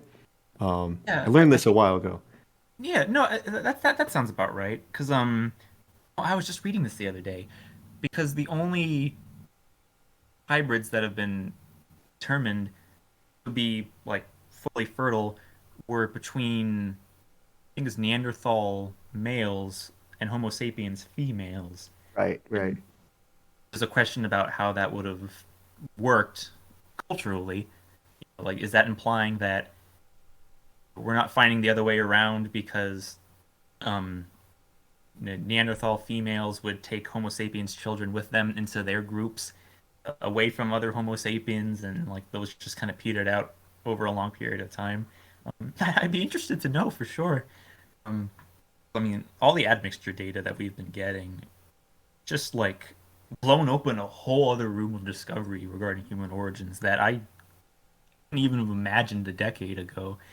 Um, like, oh my gosh, I mean, if y'all remember where you were when they announced Denisovans, like that was the coolest thing I had ever read. Like, hey, we found a new species just by sequencing its DNA from a fossil that is like the size of a plate of rice. It's like, Yeah, what yeah. the heck? It's so amazing. um, and yeah, speaking of amazing things, so we're gonna move to kind of our final section now. We wanted to talk to you guys about the Plastic Plesiosaur podcast. This Oh, is that's sort a of great podcast right there. yeah, sort of like the newest venture for the both of you. Of course, I think the big question for me is how the heck did you two meet, and what inspired you guys to make a podcast? I think Trey retweeted some of my Clovis art. Yeah, yeah. I think I liked and retweeted some of your art, like the ground sloth stuff. Yeah, no bear is the name of the mega theorem in my comic No because bear. he's not a bear. Yeah, I think Trey retweeted that, and then like I shared some more than he did. So I was like, I just DM'd him. I was like, oh, thanks, man. Like your stuff. Yeah. And then when I had something to bitch about, I'd bitch at Trey. When Trey had something to bitch about, he'd bitch at me. And then we just started talking. So Yeah, yeah. I remember yeah, you like gave me the proposition if we should do a podcast, and it was awesome. It was about like a year ago, over a year ago. yeah. I don't know. You were just complaining about like how long it takes to do a video, and like sometimes you wanted to talk about this or that, but it just took a lot of time. And I was like, we could do a podcast, man. And Yeah. he's like, oh yeah, we could. And then like we didn't get around to it for a while, and then eventually we just did it. So Yeah. You were the one who got me to do it, and I'm very yeah, thankful for you to do that because I can be really bad where I can procrastinate and just not do things. So I'm really thankful for you to get me out there and doing podcasts because it's yeah. No really worries, fun. man. I Yeah, enjoy it's it. fun. You get to watch freaking Monster Quest, baby. So It's been great. I've been like going back and watching this nostalgic thing from my childhood. Yeah, yeah. it's awesome. Did any of you ever have the video game? No, I downloaded the ISO of it though, so I think we're probably gonna play that for the fans of the show eventually. But I haven't played it yet. But I do have access to it. Well, that's awesome. I think I still have the box somewhere in Oh wow, storage. that's badass. Yeah, I remember it very distinctly because I think I had beat it like two times before I got bored with it. Unfortunately, um, yeah. Oh my gosh, I definitely grew up with Monster Quest for sure. I used to get really excited about the latest episode because I was at that age where like it was a neat subject. Additionally, considering like me nowadays, where I think cryptids are interesting, but that's definitely like not a priority for me. Yeah, I mean the fact that there aren't any, can be a downer after a while. Hmm. Right, because like for the longest time, I thought it was very reasonable that something like Bigfoot would exist, and admittedly, it's for a very like poorly argued reason. So like, there was a research paper that came out and that was published in all the news media is that researchers found a previously unknown population of mountain gorillas, in probably Rwanda somewhere, and of course, I took that next step, like, oh, well, maybe there's a whole population of Bigfoots just hiding out somewhere that we just completely missed them. But like, In North America. that's not the same thing, Yeah, right? Because it's just not. y'all have definitely done a lot of work to like explain the whole Bigfoot phenomenon on the Plastic Plesiosaur podcast. So I Yeah, and appreciate we brought on the number one Bigfoot apologist, like the most respected Bigfoot apologist. So we let him have his say. You can judge, the outcome of that conversation, but it's the second episode if anyone wants to check it out. yeah, definitely remember that. It to me, it felt like he was just really wanting it to be like a thing. Like he just really wanted Bigfoot to be a thing, and that's kind of like his main motivation instead of just like trying to be a little bit more like objective in his search. Which I guess knowing the history of Bigfoot, it's kind of hard to do that to begin with because there's a lot of and you brought this up as well. I remember reading this in the Cryptozoologicon, which was a Great book that book. came out.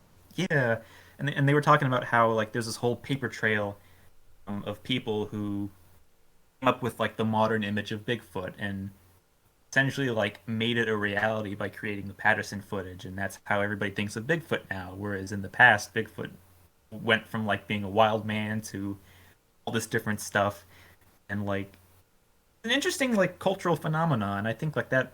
I definitely agree that that explains Bigfoot more than a surviving Gigantopithecus, for example, which Wasn't is a even whole bipedal. Well, right. Yeah, we don't even know what it looks like. We just have jaws and teeth. I brought that up to him. I was like, how is it more reasonable that, like, first of all, they continued to exist, and then that they evolved bipedalism? Like, that's two major give me's you're asking for. That's just, and I kept trying to explain to him that, in my thinking at least, like, every time you ask for one of those, you're drastically decreasing the chance that there's a Bigfoot. But he just kept wanting to ask for more and more of those kind of like, unplausible events. But Well, the thing with Gigantopithecus, it's just working backwards. You assume that Bigfoot exists, and you're like, oh, it has to have some type of real world ancestor. So we're gonna go into prehistory and see, okay, what vaguely looks like a Bigfoot. Oh, Gigantopithecus, that kind of fits. And it's like, because like there's no evidence of non-human non-human apes in North America. So there's a really big hurdle for Bigfoot believers there, where Homo sapiens are the only uh, apes in North America. So you can't really there's some you got to find something. Yeah, the lack of fossil evidence is a huge problem. Um, oh gosh, that's the thing with the cryptozoology too, is that like I feel like more cryptozoologists need to focus on the historical and cultural aspects of cryptids. Yeah. Because a lot of times when you look at the paper trail, you're right, of like the early sightings, you can see the myth of and the idea of the creature develop. It's not a coherent single thing. It evolves and changes over time as you would expect a cultural story to. Uh, yeah. yeah, like as so, like my expertise are not in biology or anthropology, even though they're big interests of mine. Like my expertise are in story structure, you know, and like you can just see the aspects of how stories evolve. Like there's an effect called flanderization that happens in like modern American media, where like a character will have a few traits, and those traits get like exploited and like overdone over time, right? Right. And that happened to Bigfoot. Hmm. Like all the things that like him being hairy or him being tall or doing this or that are all kind of somewhat there when it was the Yeti or it was maybe a Native American, like an actual Native American and not an animal. Um, and then eventually over time, like the traits that are more iconic, that are more mimetic, they're selected just like in evolution. They are selected to be passed down in the story. And so the story literally evolves to become like the most replicatable version of itself. And you can like see all these selection pressure events happen as the story goes by. And so it's just like so obvious to me that it's cultural. But that's interesting in and of itself. Like there doesn't have to be a Bigfoot for the Bigfoot story and for the search for Bigfoot to be interesting and worth talking about. You Yeah. just need to do it in a way that, is relevant and fun. Yeah, So yeah. Me and Miles have become intimately knowledgeable about the development of Bigfoot and stuff, and you see where we get our word Sasquatch. If you go to that original story that claimed that, Sasquatch is using fire, Sasquatch is using animal skins, and using like tree sap to seal people's eyes shut, like the mafia. Those aspects get toned down. You see a change where it seems that the word and the legends originally referred to like either a spirit or just a like wild like tribe of humans, like Homo sapiens. And over time, people have selected what they wanted to have for their particular narrative, I guess, and downplayed other aspects of it. Oh, so you brought up that infamous Bigfoot interview, and that was Dr. Jeff Meldrum. Yep. Would you consider that to be like an interview that stood out to you, or was there maybe another? Because like interviews are a common occurrence on the show. Would you consider that particular interview to have stood out to both of you, or was there maybe like another interview that you have done at the moment that? Well, it is our most listened to episode. um, Wow.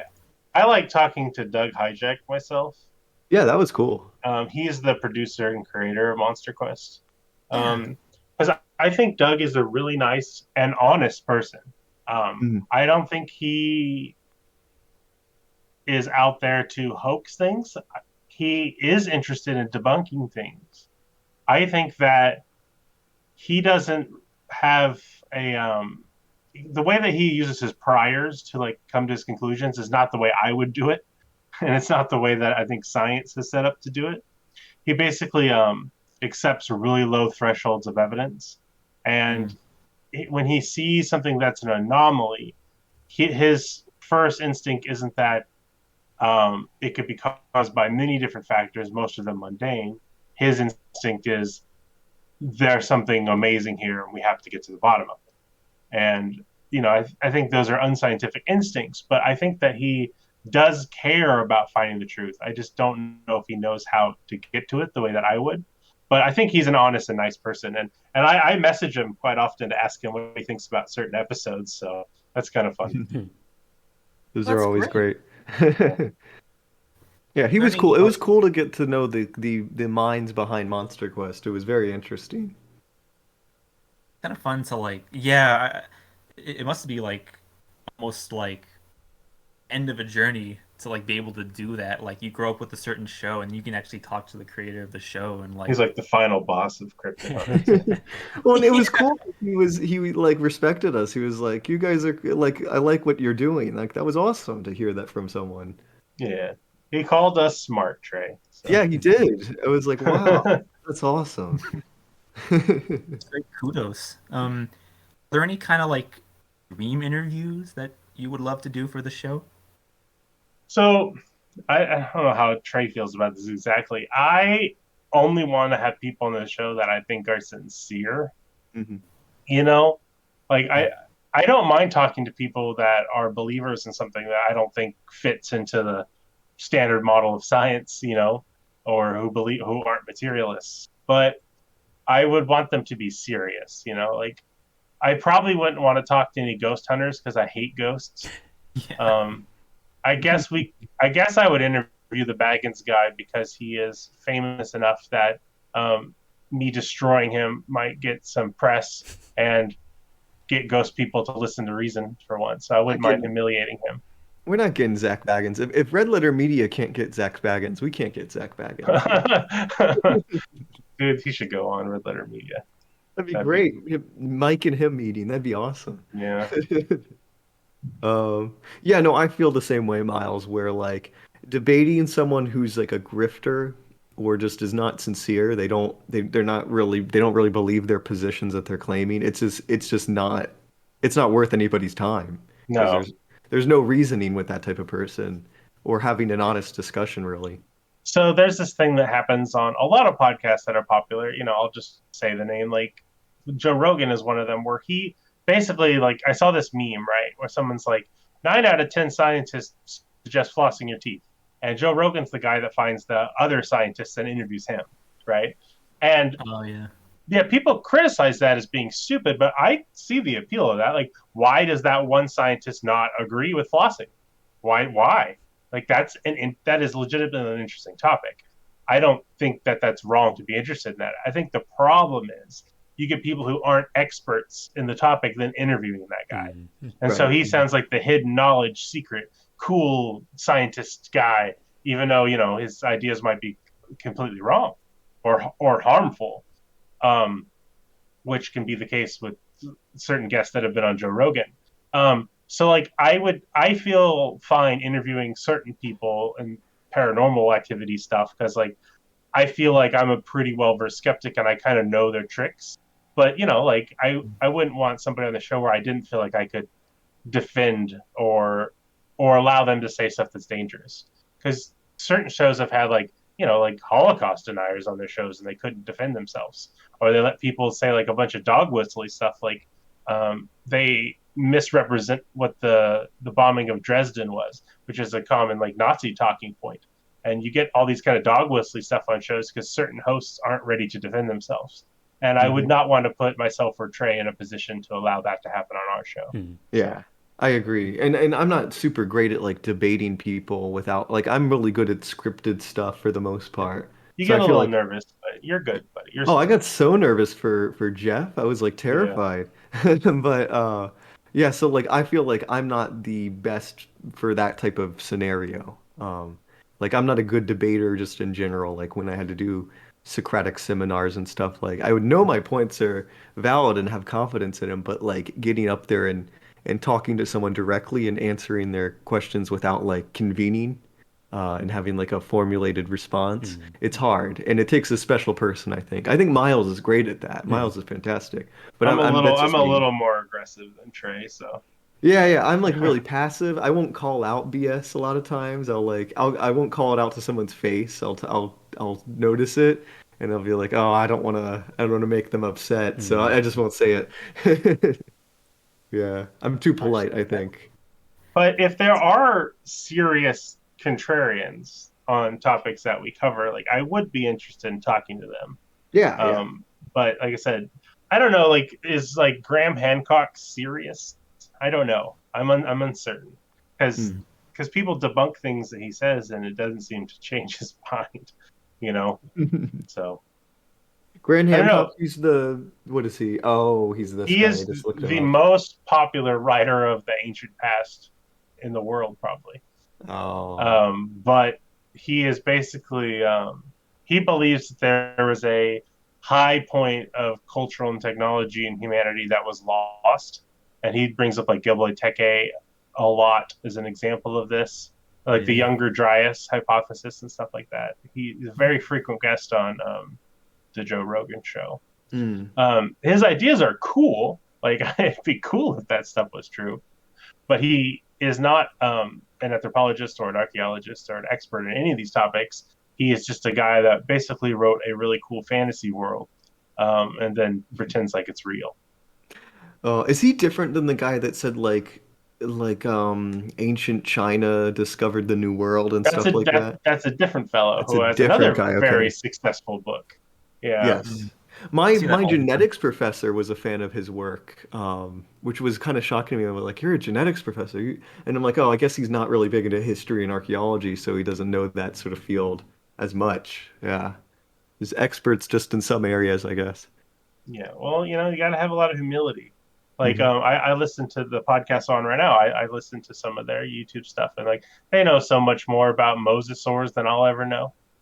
you know? And I like me a mosasaur, but I mean, like, there's just so much you can know about shit. I think people don't really like understand that until you know it, Yeah, like yeah. because there's certain science topics that I feel pretty well versed on, and I'll listen to like when they're talked about on like CNN or popular media, and I'm like, man, you guys don't know what you're talking about at all, you know? And it makes me think, man, is everything like that? Like, if I knew a lot about these other topics, would I think that they were wrong on them too? So Mm. like you just got to have a lot of humility. Yeah, and I guess admit when your knowledge is lacking in an Sure. area. Yeah. That's very reassuring to hear. Definitely a big fear of mine is misinformation.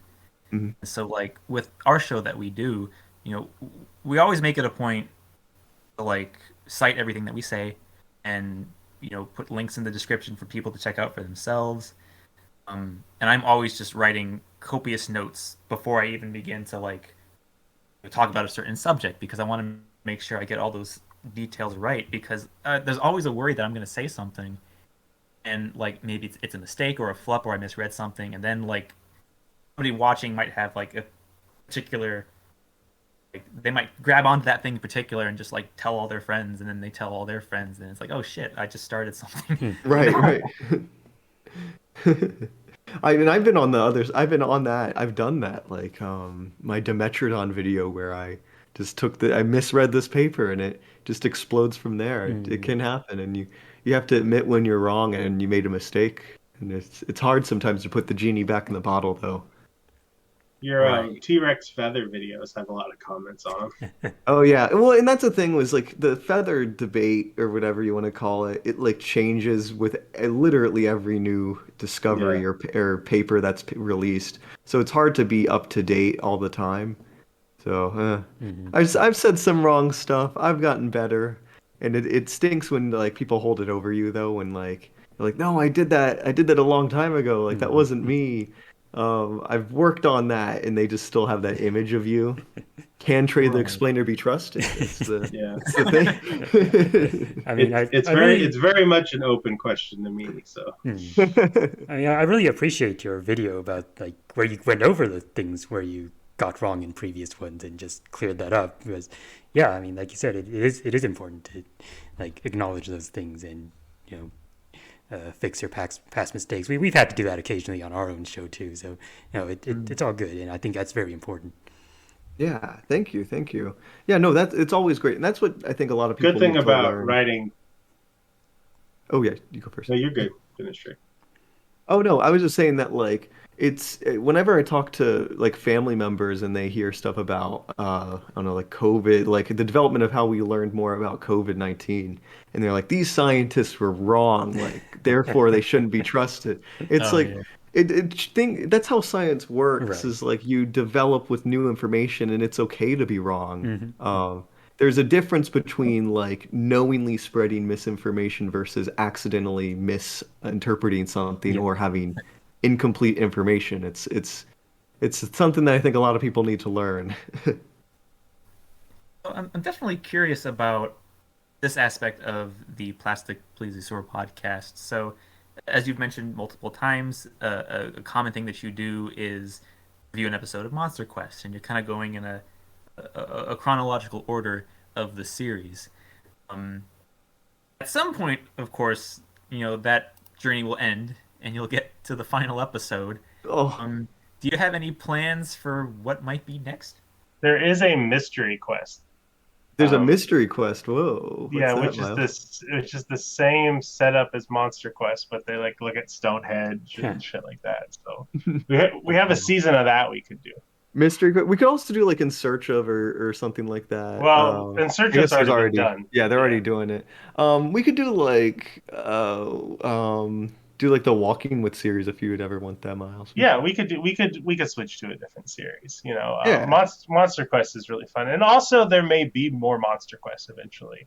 really. Um, yeah, I Oh, can't say that for sure, but I know a guy, Hmm. and there could be more Monster Quests. So.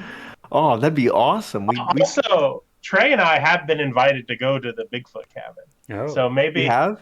yeah, yeah. Holy Doug said shit. that you and I could go to the main cabin where Bigfoot attacked and threw rocks Oh and yeah. everything. The quote unquote Bigfoot attack. Yes, And they yes. bring the anthropologist guy in who says that Bigfoot could go out here and he could eat this lichen, and he would just grab a grouse by its neck and eat it. That guy, um, yeah, that cabin, we're allowed there. We're invited to stay there Really? if we want. Yeah, Oh shoot. Let's do it. Heck yeah, yeah. we should do that. We should test that as a Patreon goal. Freaking, we'll go Pay stay at for the our Bigfoot cabin. tickets. We'll Yeah, that'd be find that great. motherfucker.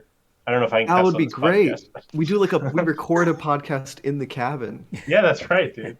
Oh, me and What if we Miles, actually found him, bud? Like that just like we just did it, and we would Bigfoot's like, explode our popularity. yeah, he finally reveals himself to us because all these other people, like, they believed in him, and Bigfoot doesn't like rubes. He doesn't like the gullible. But he's like, you guys put the effort in, like you didn't accept low evidence from me, so I will reveal myself to you. That is So you amazing. saw all the BS, and therefore Yeah, we could I'm have gonna like reveal a myself to you. road to Damascus moment with Bigfoot. So Well, Bigfoot there's an reveals himself. aspect of cryptozoology, and this is kind of our final viewer question. So this is another one from Paul. He had sent 3 questions in. Um, Maybe you guys have considered this, maybe not. But we'd love to know, and he would love to know especially. What are your thoughts about using eDNA to find possible traces of mystery animals like cryptids? And his main frame of reference is the thylacine, which is another popular cryptid that is an actual animal that existed, yeah, but like a people contend that, pseudocryptid. Yeah. yeah, people think that they still survive. Uh, Well, yeah, you go first, Trey. oh no, you go first, Miles. I can let you go first. Okay, so they have done that with the lock, of course, Mhm. and there's no reptile from ancient times living there, unfortunately. Um, so eDNA in water is, of course, going to be easier because you have like a closed ecosystem. It's not really closed, but like a pseudo closed ecosystem, right?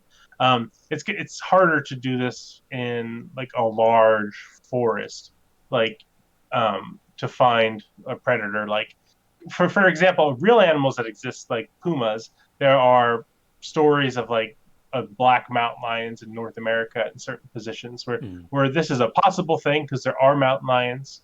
Mountain lions can be black very rarely, but there's like a lot of stories about black mountain lions, so most of them are probably not true. So you could do eDNA studies to try to find them, and but the problem is they have such a large range. Just because you didn't get a hit doesn't mean that much, right? It just means you Mm. didn't get a hit. So it's hard to, you can't, of course, prove a negative for most things in science. You have to extremely narrowly get parameters to prove a negative. Mhm. So eDNA could give you a hit and give you a reason to look more, but it can't really disconfirm these things unless they're in closed systems. Mhm. So it's only kind of so useful. It would be really awesome to find the thylacine, for example. Some of those are on smaller locations, so it might be easier to find. But the problem is the thylacine's extinct, so you're not going to find it. Yeah. Yeah, no, I'm of a similar mind with Miles, is that like I've heard that eDNA has had success, like some notable success with was it sturgeon, I think, identifying sturgeon Mhm. or carp in rivers in the United States. I know it was able to identify sharks in like a school and stuff. And then even I think there was a paper that said like they were able to find eDNA from Neanderthals or something like that in a ancient site. That's Um, awesome. Mhm. yeah, which is really cool. It's like it is an emerging like field. Um, and it could, in theory, be utilized to identify cryptid animals or unknown animals. But you're right, it cannot like prove a negative. And yeah, genetics is one of those things where I'm a genetics guy, and I have like a background in genetics, and it's one of those things that is like a killer for cryptids essentially. You need to have populations need to have genetic diversity. If they don't, they'll die out, and it's just something where you can't have just like one Bigfoot or one cryptid or one Loch Ness monster. There needs to be a whole population of them over a wide area and Mhm. stuff. But people don't. A lot of cryptozoologists don't really think about that. Like I would love. I did we talk to Jeff about like DNA as far as Bigfoot is concerned? We asked him about the eDNA question, and he said he is not very optimistic on its ability to find Bigfoot. Hmm. He did not elaborate on that, though. Did he talk about like genetic diversity for Sasquatch populations? Like what that would even mean? Well, he thinks there's thousands of them, so that's a healthy No. population. So. Yeah, so there's the problem. There's the problem. It's like if you're a Bigfoot believer, you need to have like a large population of Bigfoots, really, for it to realistically work. But in that example, though, there would be more likelihood of finding it. So DNA, people don't typically think of DNA, but it's one of those things where like you can't just have one of them. Like there's a lot of animals that are essentially functionally extinct right now, that there's still like a small population of them, but it's so small that it's hard for things to rebound from there. I know like the white rhino, I think. Oh gosh, Yep. southern, yeah, one of them. One of the subspecies Like is I, just. Oh yeah, sorry. sorry. Like I mentioned on the podcast before, if Bigfoot did exist, he would almost certainly have been extinct by now anyway. Like his Right. ecosystem is shrank. Like he just doesn't have a place to live. He's dead. Rest in peace. Rest in peace. Same with thylacines, and that's the thing with thylacines is that like at a certain point, people should admit that like I think people want to believe thylacines still alive because it's a very sad story where it's an extinction that very likely could have been easily avoided Mm. if cultural attitudes were different towards these Yeah, animals. we And we have to basically just live with it.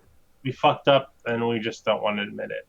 Yeah, we have to live with it now that we really killed all these animals off for really no reason, like because of paranoia or because we felt like our economic importance was more valuable than these beautiful creatures. It's just, it is what it is.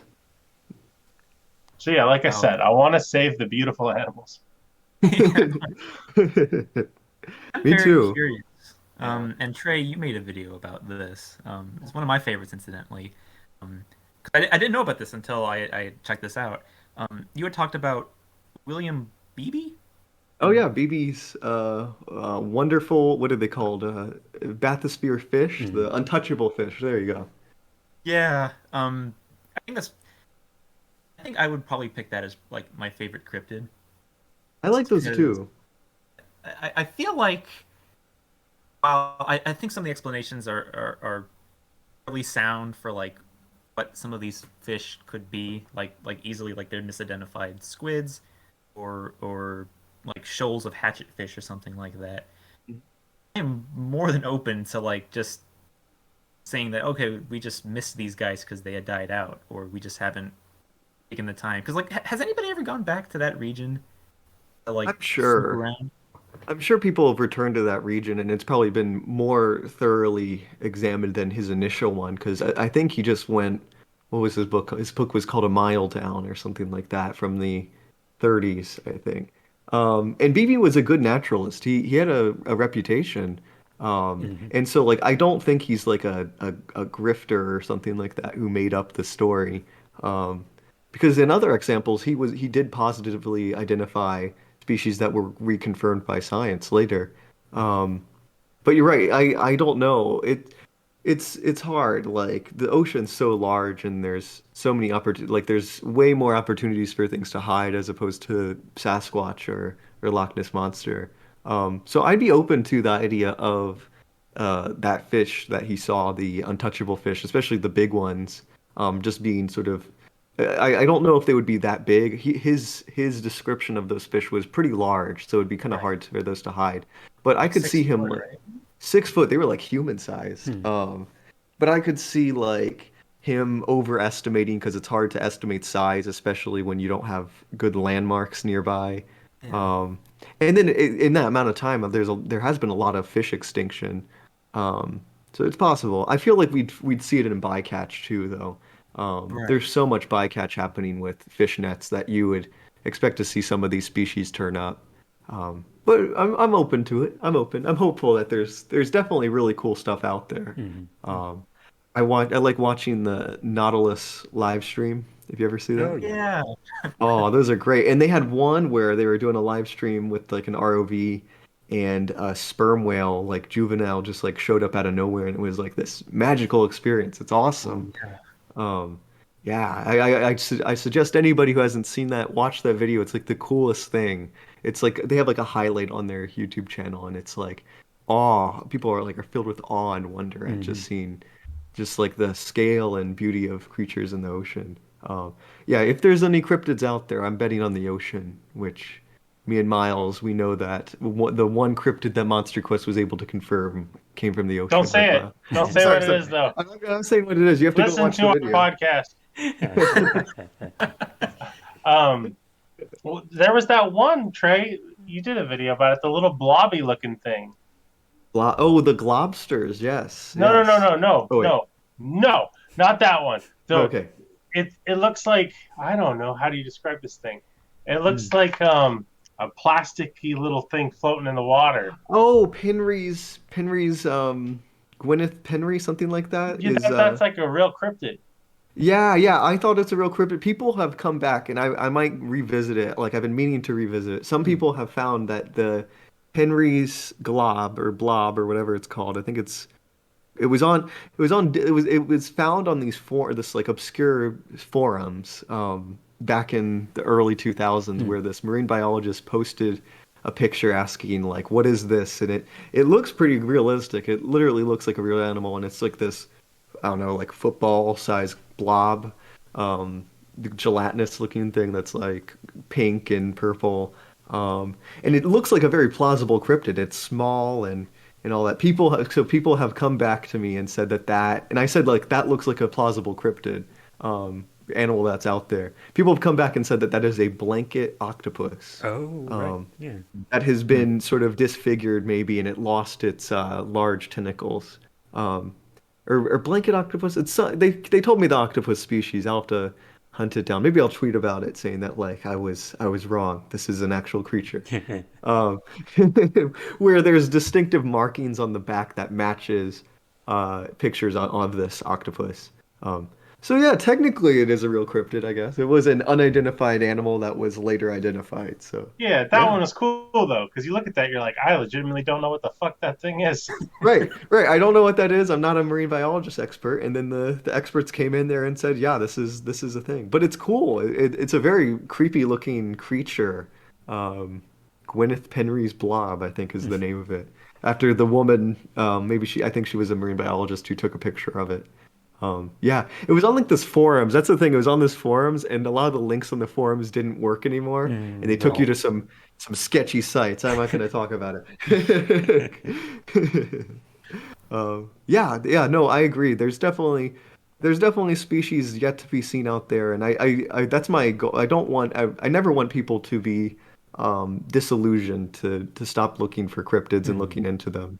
Because I think it's especially me, I have a tendency to come off as that like skeptic like guy that's like that's stupid. Why do you believe that? Like it's dumb. And I think I need to avoid that because I do have a pitfall of that where um it's a lot of people believing in cryptids and looking into cryptids and researching them comes from like a genuine love of the natural world and of searching, and I think that's definitely important, and we should Hmm. not discourage people from that. Except for ghosts. Ghost, get rid of the ghosts. Miles hates ghosts, and Yeah. the last episode his rage was out there. It's unfeathered and knows no bounds. That's why we definitely made sure to mention no ghosts for this Yeah, interview. I We appreciate it. got your backs.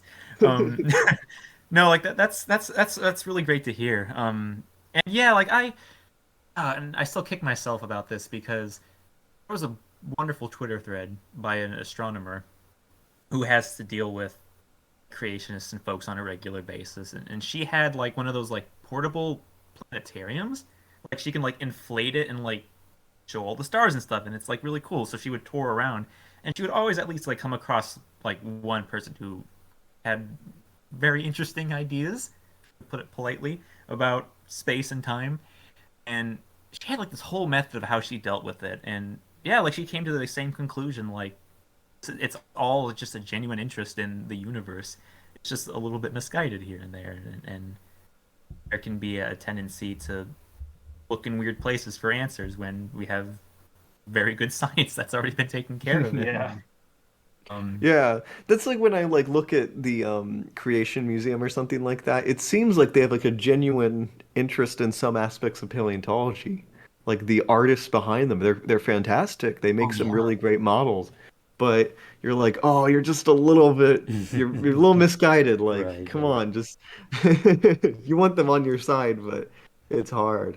Um, oh, yeah, yeah, yeah. I've been reading, see, I keep on bringing this up. I've been reading a whole bunch of like I bought a couple of the Ark Museum books, um, Oh, and I've been going through them, and they're fascinating to see a very different interpretation of human origins and stuff. right. Um, And it's funny when I don't know, it's kind of funny, I guess, when you think more critically where um their development of human technology, their trajectory is very interesting where they believe humans didn't have distinct ages of metalworking. There wasn't like Right. stone, bronze, copper into iron and so on. It was like we all knew iron from the beginning, Hmm. and then we reverted back to stone technology, and then had to relearn all that stuff a second time, which is interesting. There's one I talked to, so I'm in like I know some professors that are into like ancient technology, and we had a discussion about how the Ark Museum uses mine carts and mine rails, like for like trains and stuff. Yeah. Um, which that technology would not be developed until the year like 1600. So they're, they're projecting a lot back then. Yeah, Kinham's idea of like human technology is very weird, Hmm. where he believes that we had like people in is it 6,000 years ago or 4,000 years ago had technology that wouldn't be replicated, I guess, until or reinvented until like thousands and thousands of years later. We just kind of forgot about it. Hmm. And there's no evidence of it too. There's no evidence of rail cars or anything like that until 1600s. So it's interesting, I guess. It's cool. Yeah, I'm starting to question the sincerity of this Ken Ham guy. Right. The like levels of ignoring almost like kind of obvious information is hard to believe sometimes where like you gotta go like, come on, really? Do you think humans forgot about copper working and bronze working and then just We completely we forgot did the for technology? we did forget how to make concrete. That's Roman pozzolana or pozzolana concrete. That's a unique situation Yeah. where the skills for it, the volcanic ash is limited to a certain region. Um, There's normally material conditions that cause these things. Yeah. right. Well, it's interesting when like it's funny when you really look into like certain cultures, like Native Americans.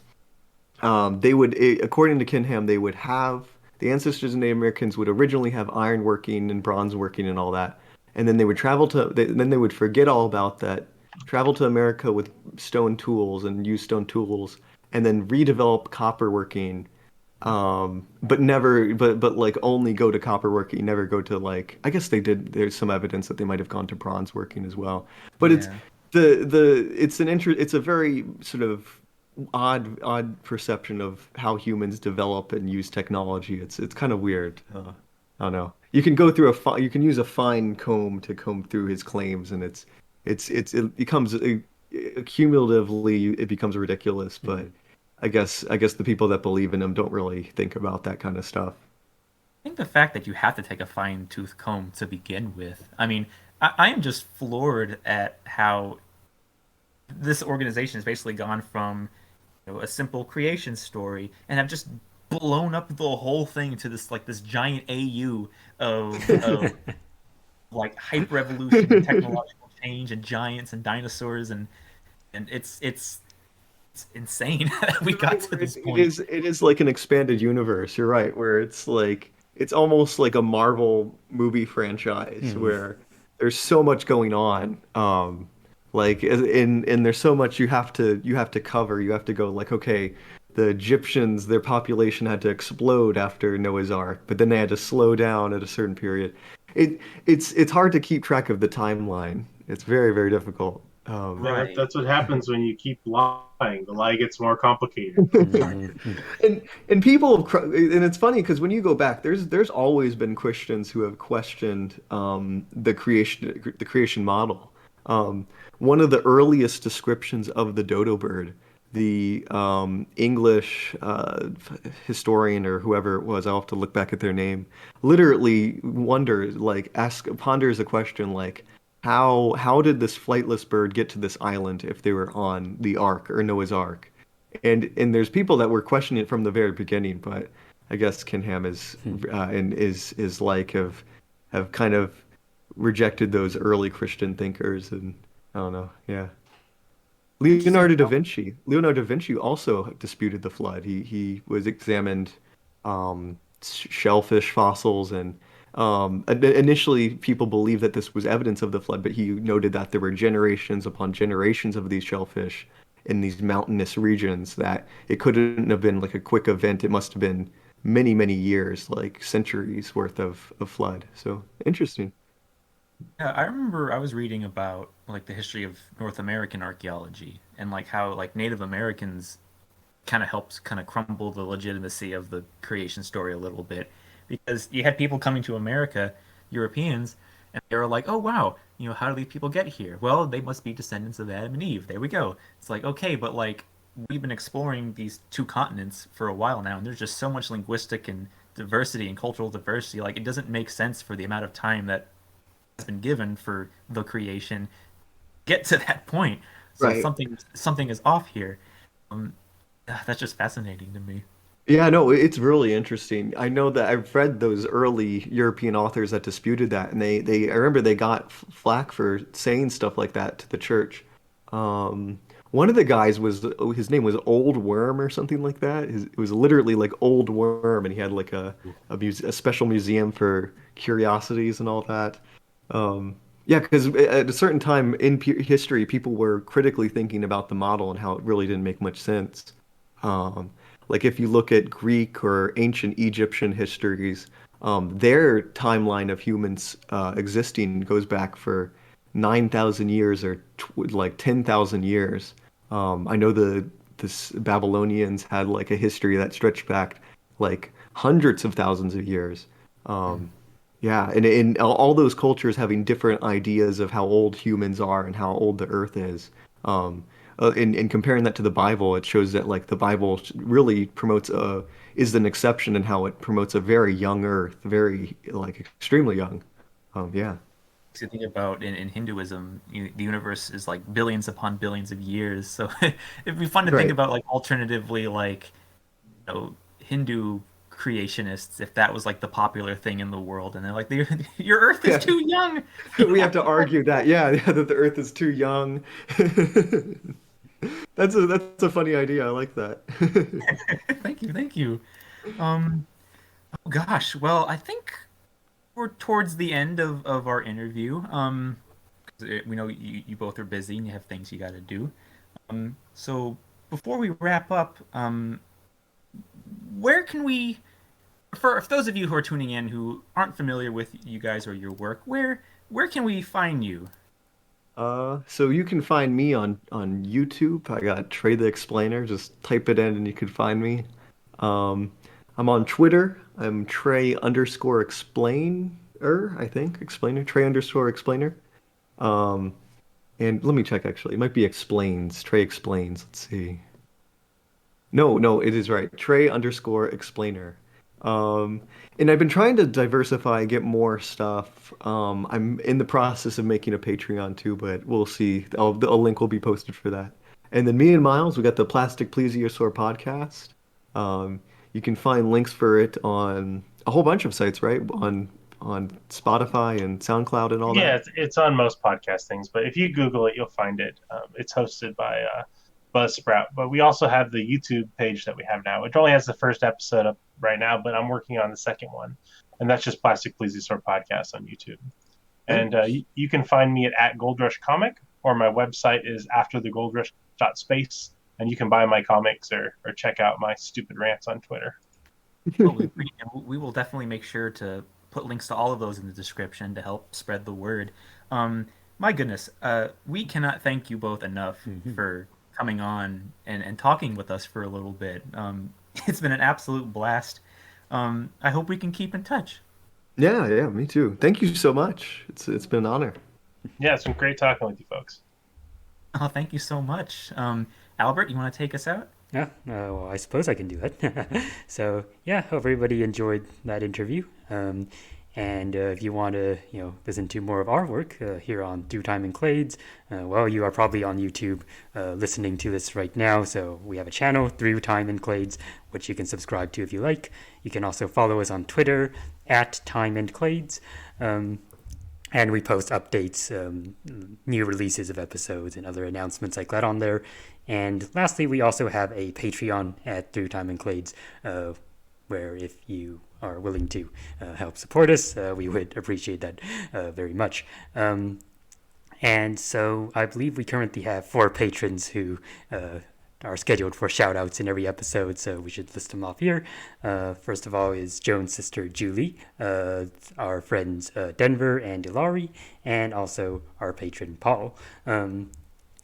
And finally, you can also contact us through our email address, which is timeandclades@gmail.com. And if you have any questions or any suggestions for the show, you can do that through that email, or you can leave a comment on the videos here. We'll try to keep on top of those either way. And yeah, I think other than that, that's pretty much it for this episode. And hope everybody has a good day, and please take care and stay safe, everybody. Take care, everyone. Later.